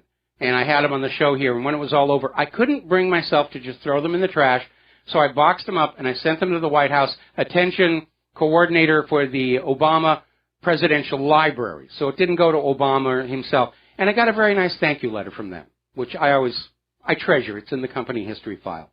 All righty, we're coming up here on another break here. Before we get to it, though, apparently over in Yemen, Saudi Arabia has been using British cluster bombs against the civilians inside Yemen. These things are banned in most countries by international treaty, and these particular cluster bombs are the ones where the bomblets have delayed detonation, meaning these cluster bombs are creating, effectively, minefields. And we know how terrible they can be. They're a curse on the blighted nation for years to come until a demining operation can remove them. And again, Saudi Arabia is acting as a U.S. proxy because those people in Yemen dared to stand up and say, we don't want a U.S.-imposed puppet ruler. We don't care if it's internationally agreed upon. This is our country, and you don't get to pick our leaders. And the U.S. is saying, once you are conquered, you will stay conquered. Slaves, we will give you what for refusing our ruler over your country. We're going to take another break for commercials. Back after these few words. And aloha, America. Welcome back to the show here. Somebody just sent me a wonderful cartoon, a couple of puppy dogs, saying, we're so glad you're home. The Russians pooped in the hallway. And that's the best way to deal with all of this. Russia did this, Russia did that. You make fun of it. You know, Russia did all the bad things on the naughty list, so I get a bicycle this year anyway. All right, getting on back to the international scene here. As you know, the American taxpayers are plundered for vast sums of money that the U.S. government then takes and hands out to their friends in other governments as humanitarian assistance, more likely bribes. More than half of that money goes to Israel. And in exchange for that money, Israel will not listen to any of the American government's concerns over this move to retroactively legalize the illegal settlements, which the United Nations has already declared is an absolute violation of international law. And the reason so much of your money goes to Israel, and by the way, the American taxpayer has been forced to give Israel more than 10 times the entire cost of the Apollo Moon program, for which we have not received a giant leap for mankind or even an updated version of Velcro. It's just money that's gone. And all that remains behind is a lot of bloodshed by the Palestinians and the Syrians and the Libyans and the Egyptians and everybody else in that part of the world. Why do we keep doing this? Well, because Israel has this support group called AIPAC, the America-Israel Political Affairs Committee, which for some reason is able to evade the requirement to be registered as a lobbying organization for a foreign government, even though that is all that they do. And they basically have their fingers into the U.S. Congress And basically they're running a kickback scheme. A member of Congress will sit there and vote more money from your pocket to Israel's pocket, and then Israel will funnel a tiny portion of that back into AIPAC, who then donates it to that congressman's next election campaign. That's what it's really all about. Congress doesn't actually believe in Israel, but Israel has control over huge amounts of campaign funding and the corporate media as well. But now that the corporate media is on the wane, we may be able to break our Congress free. And that's the irony that most Americans are still not really on top of yet. We know that other countries do not like being ruled by foreign puppets. Iraq didn't like it, Afghanistan didn't like it, Libya didn't like it, Yemen didn't like it, Syria is fighting against it, Iran is fighting against it. We too are ruled by a puppet regime, a Vichy government that is ruling this nation not for the benefit of the American people and the American nation, but for the benefit of a foreign government over there in Tel Aviv. And that is absolutely what's going on. They've got a lock on our government. We need to break free of it, and that's something else that we can do in this window of opportunity. All right, there we need to do our top of the hour station identification, and we'll be right back.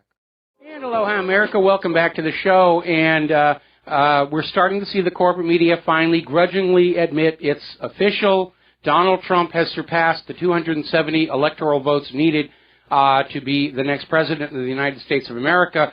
Congress will convene on January 6th to formally tally the votes. There doesn't seem to be any way that Hillary can intervene with that, although I'm fully expecting all these random mobs are going to show up to the Congress and say, vote your conscience, Empress Hillary, Empress Hillary, Empress Hillary. The whiners and criers do not want to quit. They can't quit. Hillary Clinton's running her supporters as a personality cult. They have all the classic psychological hallmarks and tactics of a personality cult. That's why I'm starting to call them the liberalologists. So, getting into the details here, most of the faithless electors came from the Hillary Clinton states. They had one faithless elector in Colorado tried to vote for Bernie Sanders. He was replaced by an alternate who voted for Clinton because Colorado state law says you vote with the state's popular vote.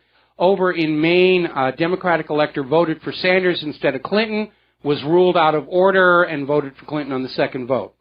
Minnesota, an elector tried to vote for Sanders, was replaced by an alternate elector. Again, state law says you go with the state's popular vote.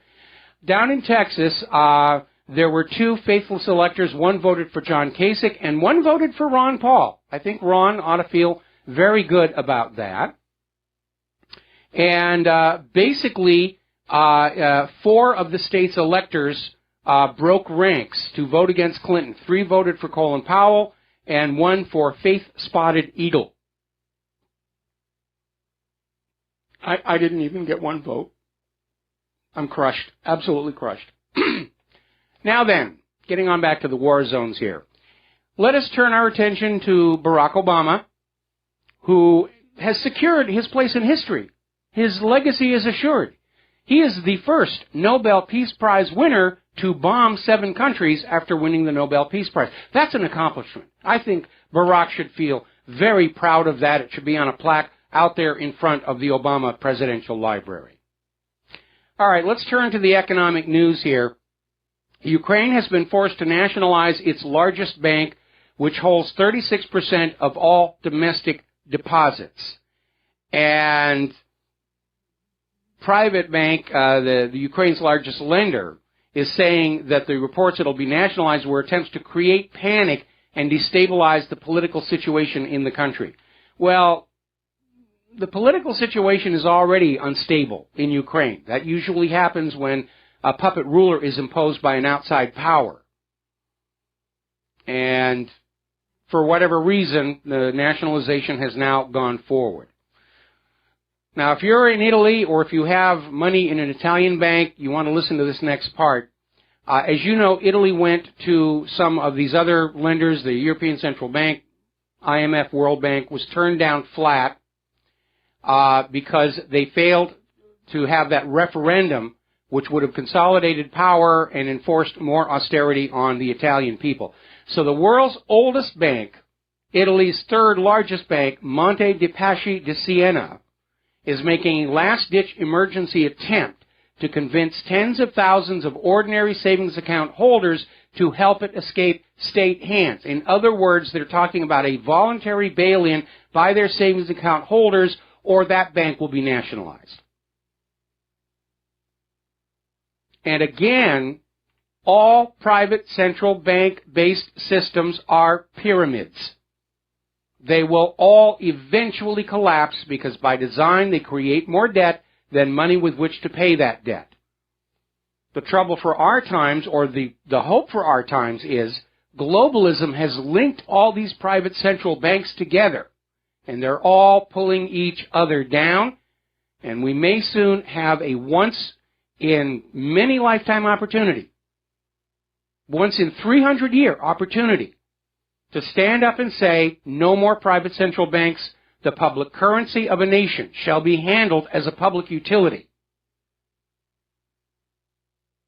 Now, speaking of the IMF, Christine Lagarde has been found guilty of negligence over something she did when she was French finance minister, having to do with refusal to challenge a payout to a business tycoon with whom she was buddy-buddy. And this may be triggering a new leadership crisis at the IMF. And they didn't need to gin this one up out of thin air the way they did her predecessor with this, as it turned out, bogus sexual assault charge. So Christine Lagarde's days as head of the IMF may be coming to an end. Now, you've probably been hearing about, the private retirement and how the government would like to bring that to an end and force you into yet another government-run retirement operation, even though Social Security has turned out to be a complete disaster. Before we get into this, I'm going to do a quick shout-out to our on-air affiliates who are just now rejoining our network, and we're talking about retirement accounts. And so we have to be careful with this story, because we know there has been talk by our desperately broke and hopelessly in debt government about ending private retirement accounts. So we're seeing this story that came out of My Budget 360 saying that the 401k has actually been a disaster for most Americans. Only 44% of private sector workers participate in a defined contribution plan. That part is true. These things tend to be underfunded. But we need to be careful because the government has openly expressed a desire for the 401k and the IRA to go away, and whatever assets are in them will be converted to a special issue treasury bond that you will hold and clutch in the firm belief that somewhere down the road when you retire, that treasury bond will actually be worth something. So you need to be very, very careful. At this point, I don't think any reasonable person should be trusting the government after the way they've mishandled Social Security. Unfortunately, you are required by law to be enslaved to the Social Security system. And Social Security is broke. Back when Bill Clinton was president, he dipped into that trust fund. There was a lot of money back then in Social Security because starting in the 1980s, Social Security taxes had been increased to build up a cash surplus in anticipation of the retirement of the baby boomer generation. That would be me. Well, Bill Clinton came into office and he saw all that money sitting there and he said, well, we're just going to borrow that money and we're going to spend it as general revenue. And that's how I got my federal budget surplus that looked so good and the Democrats are still bragging about. And he got it by looting the American workers. Now, supposedly the economy was doing wonderfully during the Bill Clinton years. And yet he was forced to borrow the money from Social Security to pay the bills and come up with his budget surplus, which was very quickly spent on a bunch of liberal nonsense. And now they can't pay it back. And that's why Social Security is in trouble. And we're constantly hearing two different, you'll pardon the expression, solutions. Either they're going to cut the benefits to all those workers who've paid into Social Security over those years, or they're going to raise Social Security taxes so that you pay for the benefits a second time, neither of which is a good deal. In fact, it's an absolutely raw deal.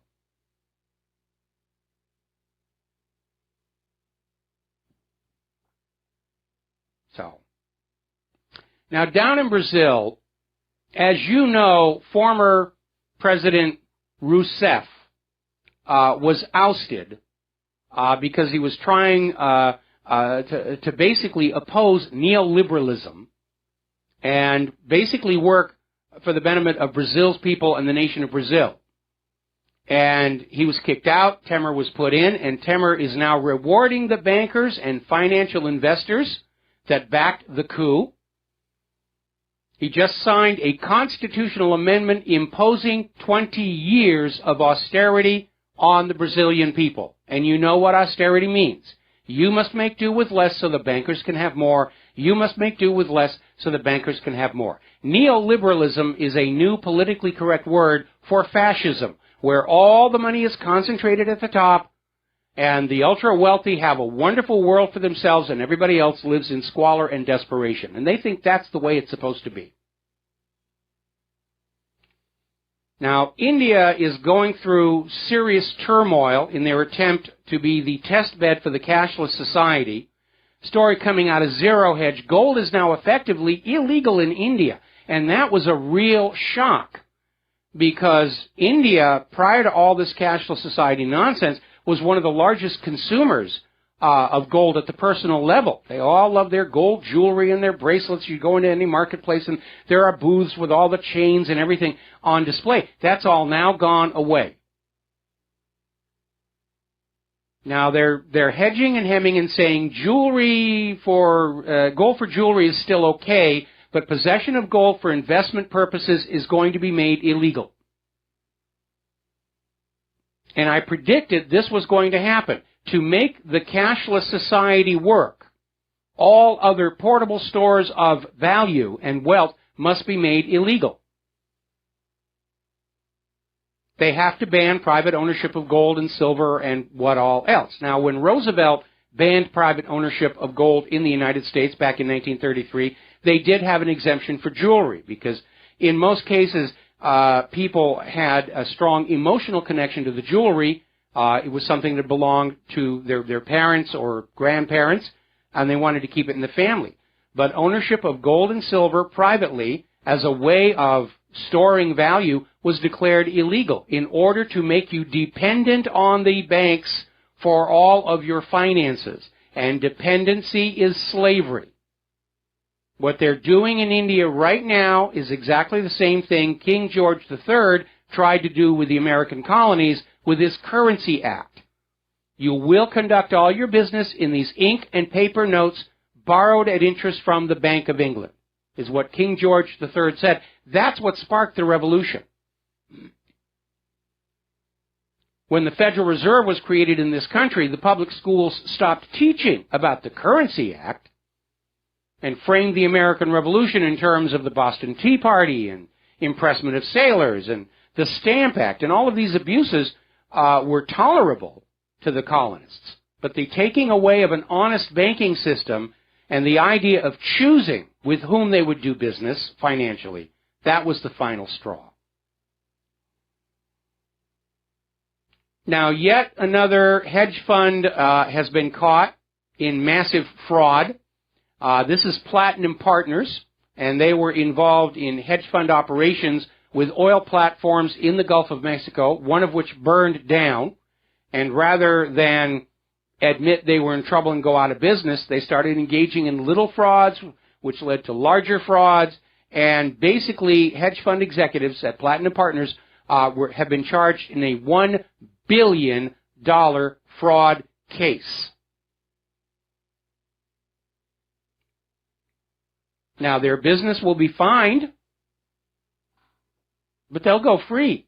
Because here in the United States of America, if you're a banker, like a liberal, you're above the law. You're just not to be touched by the laws of mere men. Now, as you know, we're just about a week away here from Christmas. And we're in that final week of shopping and everybody's running around. Actually, I have to be very honest, at least here in Hawaii, the malls have not been crowded the few times I've had to go on down there. There's not much going on at all. And this bodes ill for retailers. And so we're looking at this article that is over at thomasdishaw.com. Sears is on the brink of catastrophe. Store closures loom, and top executives have been leaving the company. They're all turning in their resignations. They can see the writing on the wall. The Limited may shutter their headquarters and close 250 stores permanently. I guess we could call it Retail-mageddon. And it's really very simple to understand what is going on. To have a healthy economy, as the money funnels up to the top of that pyramid, there has to be a recycling mechanism that brings that money back on down to the bottom as decent wages and salaries for working people so that they can pour that money back into the bottom of the pyramid and keep the system going.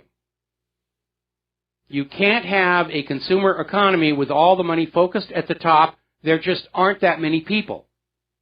There are not enough of the money junkies to run around to all the shopping malls and buy up all the manufactured goods that keep the retailers going. Fascism deletes that recycling mechanism. And that's what's happened here in the United States of America. The tax burden has been put on ordinary people. The ultra-rich have loopholes and escapes, so they get to hang on to their money, pile it up in the living room, roll around on it. And the system is broken until you get that recycling mechanism going again. To have a healthy economy, money must flow freely at all levels of society and into all necessary levels of economic development. And that is going to be the first task Donald Trump is going to have in repairing this nation's economy, is to deal with that hideous wealth inequality. We may see Sears and other iconic retailers vanish this next year. We're hearing Macy's is in trouble. I don't know about you. I grew up with these names. When I was a kid, there were Sears and Macy's. It was like, they're always going to be here. They're part of the American culture. They're part of the American identity. They could never possibly ever go away. And here we are. Now, turning to immigration, kind of an ugly story. And again, we don't know what the motive is for that truck driving into that Christmas fair in Berlin. Supposedly, they've arrested the driver. We're still waiting to hear any word of a motive. But again, under German law, if it was a refugee talking about how badly the refugees are being treated, we may never hear that. Down in Italy, hospitals are being ordered to kick out patients to make way for the refugees so they can get their free health checkups. And this illustrates a gigantic flaw in the planners of the New World Order, the globalists, George Soros. They're pouring these huge populations into Europe without concern for whether Europe's existing infrastructure can sustain that sudden increase in population. And the answer is it can't.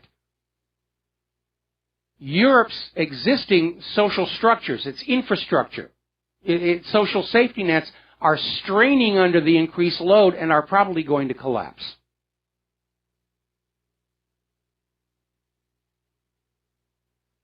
And I don't know if it's because everybody is on prescription antidepressants or money junkies just don't think this way. But one of my biggest complaints about the entire U.S. government for the last 20 years is a failure to analyze what they're doing and think about its long-term ramifications and side effects. They just get an idea into their head like, we're going to crush oil prices and that will hurt Russia. And the thinking stops at that point. They move on that, and then all of a sudden they act like they're surprised that Europe's oil industry gets harmed worse, Venezuela's oil industry gets destroyed, fracking can't pencil out, Canada's oil industry is getting hit. They simply don't think about these things, or they don't care.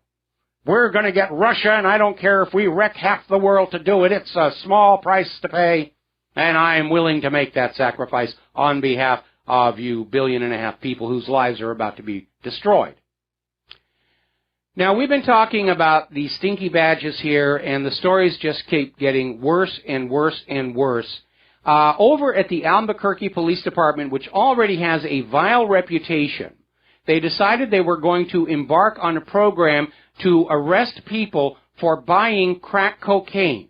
And the easiest way for them to do that is the Albuquerque Police Department set up their own drug lab and made crack cocaine and then offered it on the street for sale. And people who bought it were then arrested. To me, that is clearly a case of entrapment.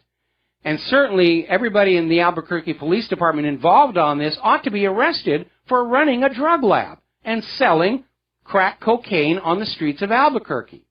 But again, we are evolving or devolving into this society where it's okay for these people to do this. It's okay for the police to make crack cocaine. It's okay for the CIA to import that cocaine. Just don't you cut in on our action. Bad things will happen to you if you cut in on our action. We'll be right back. And aloha, America. Welcome back to the show. We're talking about stinky badges, and this is just so weird. Over in New Jersey, there's a police officer, Jason Miller, and he was arrested back in 2014 because he was caught on video exposing himself to motorists at traffic stops. But because he was a police officer, they gave him a slap on the wrist and they kept him on the police force. And now he's been arrested for sexually assaulting a child in a Burger King bathroom. The first thing that occurs to me when I read this is this guy on prescription antidepressants. Because the prescription antidepressants, it's not an either-or situation where you take them and you shoot up a shopping mall or you kill yourself or you're perfectly okay. It's a continuum. And one of the hallmarks of these prescription antidepressants is very poor impulse control. You just sort of go with the thought at the moment. You know, oh, there's a cute girl in the car, I just pulled her around, I'm going to show her my nightstick. Or I'm going to grab the kid in the bathroom. And you would have thought after 2014 he would have been a little bit more careful. But there's a big problem with those antidepressants. And I know a lot of people become police officers for the power trip and so forth. But I'm looking at all this bizarre behavior across our entire society.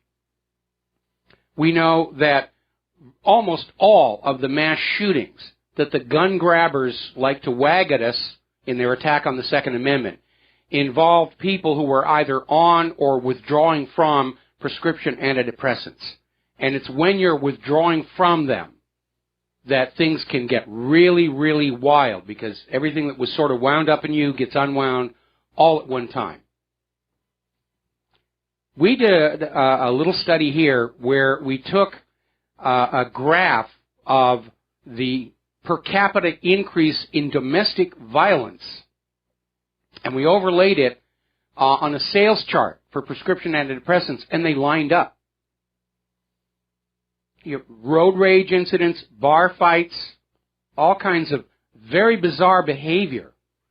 And the poor quality of thinking coming out of Washington, D.C., I'm wondering if in point of fact, we have literally drugged our entire culture into bizarre psychological behavior. And it's not the people, it's the medications. And nobody wants to look at it because it's threatening the profits of those pharmaceutical corporations. And I'll give you another one here that we need to think about. A story that came out of SpectrumNews.org. Prior to 1943, autism was unheard of. It's not an historical disease. We don't find autism being reported back during the medieval period or the Renaissance or anything like that. It was first spotted as literally blooming into existence in 1943 by a gentleman named Leo Kanner, who just in the course of doing his normal work, all of a sudden had 10 of these kids. And they came up with the name autism at that point. As it turns out, 1943 is when thimerosal was first coming into widespread use as a vaccine preservative. It had actually been approved for use in the 1920s. And all of a sudden, it was a vaccine preservative, and all of a sudden, autism starts being a problem. But we can't talk about that. We're threatening the profits of those big pharmaceutical companies. We ought not to do that. Profits are more important than people's health. And besides, if these people are sick, then we make more money off of them. What's wrong with that? It's a broken window analogy. The problem I have with autism, and I've mentioned this before, at the current exponential growth rate of autism, by 2030, half of all children will be diagnosed autistic. That means half of the population will be unavailable to the workforce, and a significant portion of the workforce will be tied up caring for those autistic people. This is a threat to the economy as a whole. We'll be right back. And aloha, America. Welcome back to our show here. And we're getting an update from the tragedy up in Berlin where a truck was driven into a street Christmas market.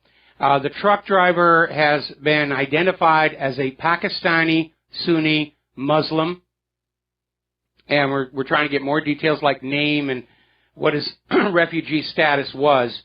But this is going to end Angela Merkel's attempt to win a new term in office. This is going to absolutely inflame Germany against this refugee nonsense. This could be the spark that literally ignites a German people pushback against this refugee agenda, New World Order, globalist nonsense. Meanwhile, I'm watching on the corporate media, and by and large, the news about the Electoral College is kind of, Trump won the Electoral College. And we're off to fashion show. And it's kind of pleasant and enjoyable to see the corporate media trying to recover from their disastrous predictions of a Hillary Clinton victory and the revelation that they were openly biased in favor of Hillary and were not being honest and objective in their reporting. And again, I have no sympathy for them at all because they did it to themselves by ignoring the basic principles of journalistic integrity, which is why we call them correspondents and prostitutes around here. So, with the Electoral College victory, there is now no path for Hillary Clinton to the White House. If anything happens to Donald Trump from this point on, Mike Pence will be the president. Now, Hillary's already talking about coming back for another try in 2020.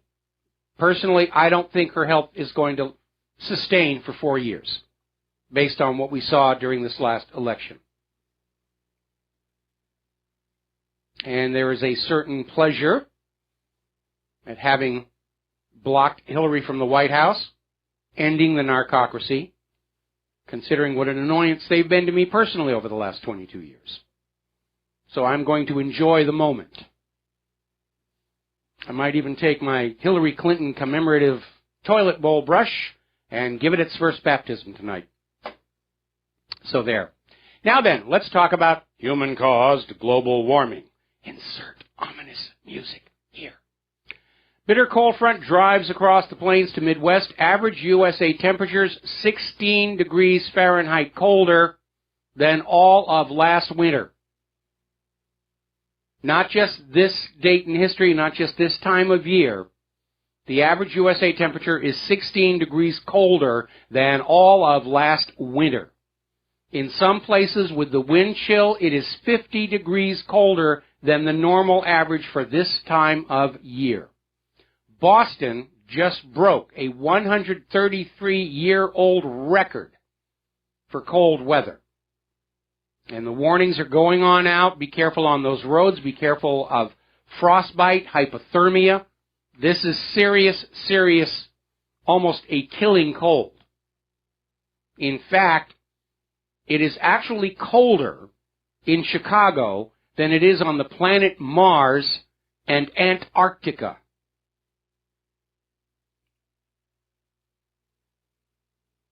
Now, snow is covering the ground in Deir ez-Zor, Syria, for the first time in 25 years.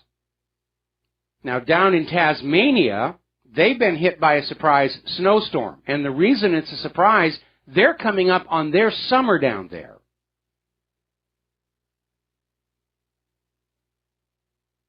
Now, here's a positive note. Story coming out of Fox 13 now. Ski industry leaders tout record-breaking numbers for the 2015-2016 season.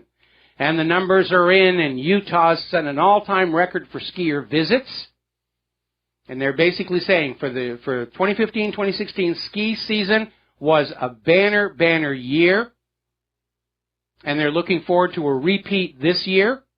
And that's kind of interesting because back in 2008, and this was reported in Mother Jones, the global warming cult was predicting the end of the ski industry from human-caused global warming.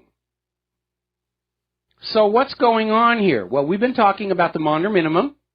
We've been talking about the Little Ice Age. We've been talking about the fact that solar output and the Earth's orbit are the dominant factors controlling Earth's climate. The human impact is minuscule. It's demonstrably there, but it's minuscule.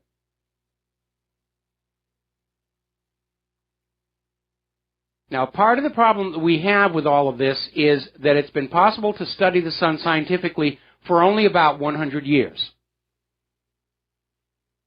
I'm talking about beyond sunspot activity, which astronomers have been studying for a very long time with filtered telescopes, which is why the astronomer Maunder noticed this strange absence of sunspots during the same period of time as we got the mini ice age.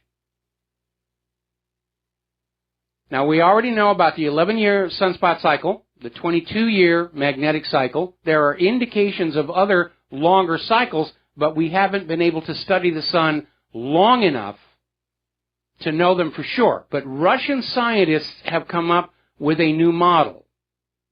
Their model is based on the fact that there are, inside the sun, these dynamos in operation. The sun has a very powerful magnetic field. And it's known that the sun, being a ball of gas, it doesn't rotate as a solid body. The equator moves much faster than the areas closer to the poles. So if you were to draw somehow a straight line from pole to pole on the sun, by the next rotation to the sun, the part of the line over the equator would be much further to the east and continue to grow. So it's a fluid mechanism, and because of that fluid motion, there are literally electric dynamos taking place in the sun. What the Russian scientists have discovered, there are two different ones that seem tied into the 11 and 22-year cycles, but they're just slightly off. And they go in and out of phase over long periods of time. And their model basically validates the Maunder minimum. It conforms with that, and they're now basically saying we're entering another mini ice age within the next 15 years. And there's nothing Al Gore can do about it. But they're still out there for your carbon tax money. Remember last week we were reporting, NASA is now out there saying, oops, we were wrong. Carbon dioxide doesn't warm the Earth. Carbon dioxide cools the Earth. And the human, burning fossil fuels is why we're getting all this snow and ice. And again, for anybody who's remembering back in 2000 where they were screaming snowfalls are a thing of the past and burning fossil fuels warms the Earth, and you realize there's not much point in paying any attention to them, especially when NOAA comes out with their recent announcement that the Arctic is showing unprecedented warming. And yes, it's cold down here in the United States and everything, but it's that polar vortex is swapping the Arctic air with the human-warmed air from the United States. And they can't really explain how that could happen. And by the way, polar vortex is something that they're trying to use to say, well, this is why the Earth isn't following our predictions. It's something new and unexpected. No, it isn't. There's always been a polar vortex.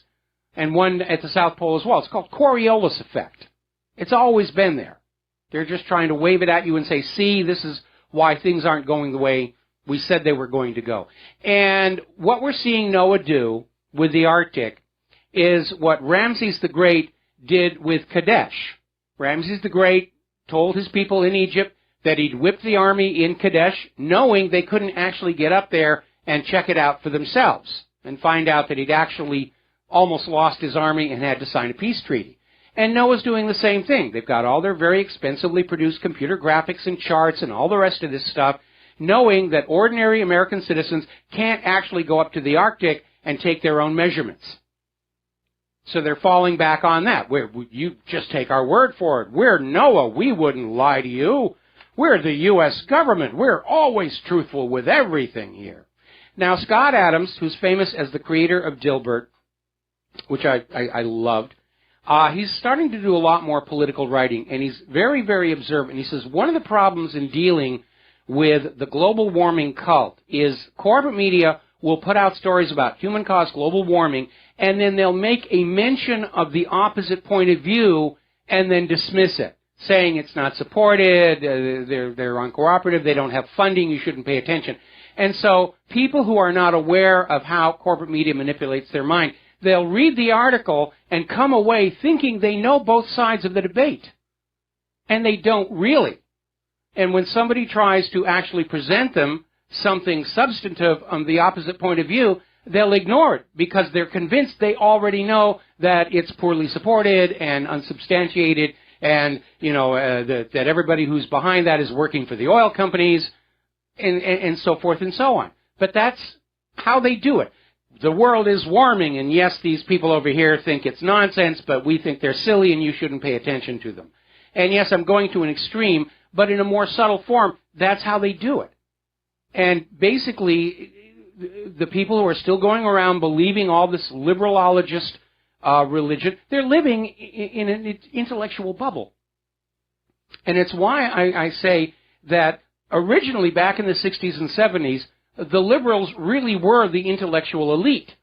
But since then, anybody who's insecure about their IQ and education, who wants to think they're elite, they become liberal. And it doesn't automatically make them more intelligent. It doesn't make them more educated. It makes them arrogant. And they walk around thinking that they must be intellectual elites because now they're liberals. And in point of fact, what's happening is they're becoming arrogant in their ignorance. And as Scott Adams says, they're not willing to listen to any other arguments because they're convinced they've already heard them, even though all they've heard is a dismissal of them.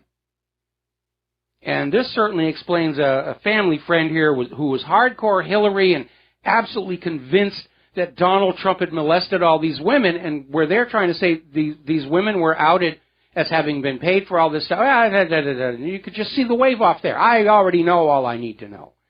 And that is definitely a hallmark of the liberalologists. Arrogance of ignorance. I already know what I need to know. If I don't know it, it must not be important, and therefore stop bothering me. And we've seen that time and time again. Now, if you live in Ohio, bad news up there. Ohio has only one national forest, and apparently the U.S. Bureau of Land Management is going to auction off thousands of acres of Ohio's only national forest for fracking. Needless to say, the people of Ohio are very much against this. And the Bureau of Land Management is treating the people of Ohio pretty much the way they treated the Bundys or the folks up at the Wildlife Refuge. We're the BLM. We are above the concerns of ordinary people. We're here to serve corporate interests. We're going to take away your land, your national parks, your national forests, your heritage. We're going to take it and give it to the corporations because that makes money, and money is good, and people are bad. All right, let's talk about computers for a little bit. If you are on Ubuntu Linux, you need to be very careful. Their App Crash Reporter is now found to have a huge security flaw, allowing outsiders to execute code on your Linux box. And you're being warned to patch that code as quickly as possible. Personally, I have a better solution to all the cybercrime. Not the state-sponsored cybercrime, like, the people going after my server, but the ordinary kid in the basement just out to have a little mischief cybercrime. Find just one of those people and crucify them live on a streaming video feed If they're at all reasonably healthy, it'll take them a week to die. And it'll be streaming video, and everybody's going to tune in to see it. Because when was the last time you actually saw somebody actually really, truly crucified? And I'll bet you 99% of the cybercrime problems are going to go away. And of course, the big question is, where's the NSA in all of this? IBM is estimating 70% of people infected with ransomware wind up having to pay the ransom. Maybe the NSA are the ransomware writers. Maybe ransomware is the virtual online equivalent to civil forfeiture, an excuse to just loot the people by a desperately broke and hopelessly in debt government. Now, a little bit of good news over in Europe. Apparently 34 users who paid for distributed denial of service attacks have been arrested by the police. 101 more questioned. Apparently there are operators who have literally set up entire businesses who, for a fee, will trash a targeted website. This is, of course, illegal, and I don't know why the companies themselves are being left alone, but the people availing themselves of these services are now being arrested. As well they should. As well they should. Whether their goal is censorship of politically inconvenient information or simple commercial advantage. If my competitor's website is down and his customers can't go there, well, then they'll come to me. And there's been a lot of that going on. But again, where is the NSA in all of this? Now, the IRS has come up with a new online system that will allow you, the taxpayer, to look at your outstanding balance and arrange some kind of payments. The IRS is saying they're not sure the system is secure, that it may be open to hacking, but they're going to make it available anyway, because they're more concerned about getting your money than protecting your information. Now, over in the European Union, their cybersecurity policy body, ENISA, has come on out and said the practice of forcing backdoors onto computers and computer equipment is punishing the wrong people. And we know this is true. The real criminals, the real terrorists, are going to have their own encryption. They're not going to be using compromised systems. And all of these backdoors eventually are found by the cyber criminals. That's why it's spreading out of control. The cyber criminals are finding the backdoors, people like NSA force into your computer system, and they use them for their own purposes. The NSA has not made our cyber infrastructure more secure. They've made it weak. It's got more holes than Swiss cheese. Got to take a break. Aloha, America. Welcome back to the show. Last segment of our program today here. And funny story we're getting now, as you know, coming up on the Vikings game, there's a tailgate party.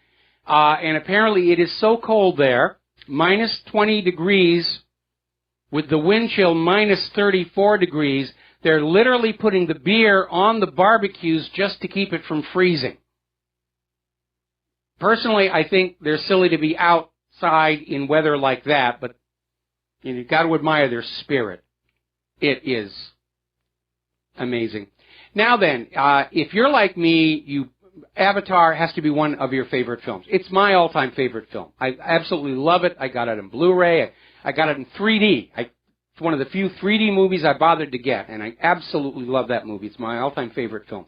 And you probably remember those armored suits that the soldiers would wear and go on out and kill the indigenous people on Pandora. Well, some engineers in South Korea have built one for real. And when you look at the video, they're calling it the Avatar War Robots. 13 feet tall, and they're still R&D'ing it, and they've got a video of it actually walking, and they have another video of the guy sitting in the cab, moving his arms around, and the arms move with it. Now, I think it still has a way to go before it's as capable as the one in the movie appeared to be, that all being special effects, or computer effects. But it is amazing that they built this thing. Of course, they may be seeking military contracts, and we may have these things in our streets chasing us around in the near future, and that wouldn't be fun. But I do admire the art and skill of it all. We are, as a race, capable of some amazing things if we would just put down these leaders who seek to profit by turning us against each other constantly. Do you realize that most of the world's leaders, ours especially, have the emotional development of a child who likes to knock over anthills just to see the ants scurry around? Because that's certainly what the U.S. government has done in places like Afghanistan and Iraq and Syria and Libya and Yemen. We're just going to go in and drop bombs and, oh, look at how everybody scurries around. Isn't this fun? Now, here in Hawaii, as you know, we're dealing with the light rail construction project.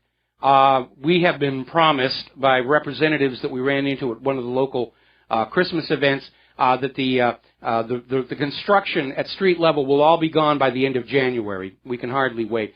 It's years behind schedule, billions over, and now it looks like the 27 rail cars that were purchased for this system may have to be scrapped, because apparently the rail cars have a frame of 4 aluminum beams that make up the structure of the cars.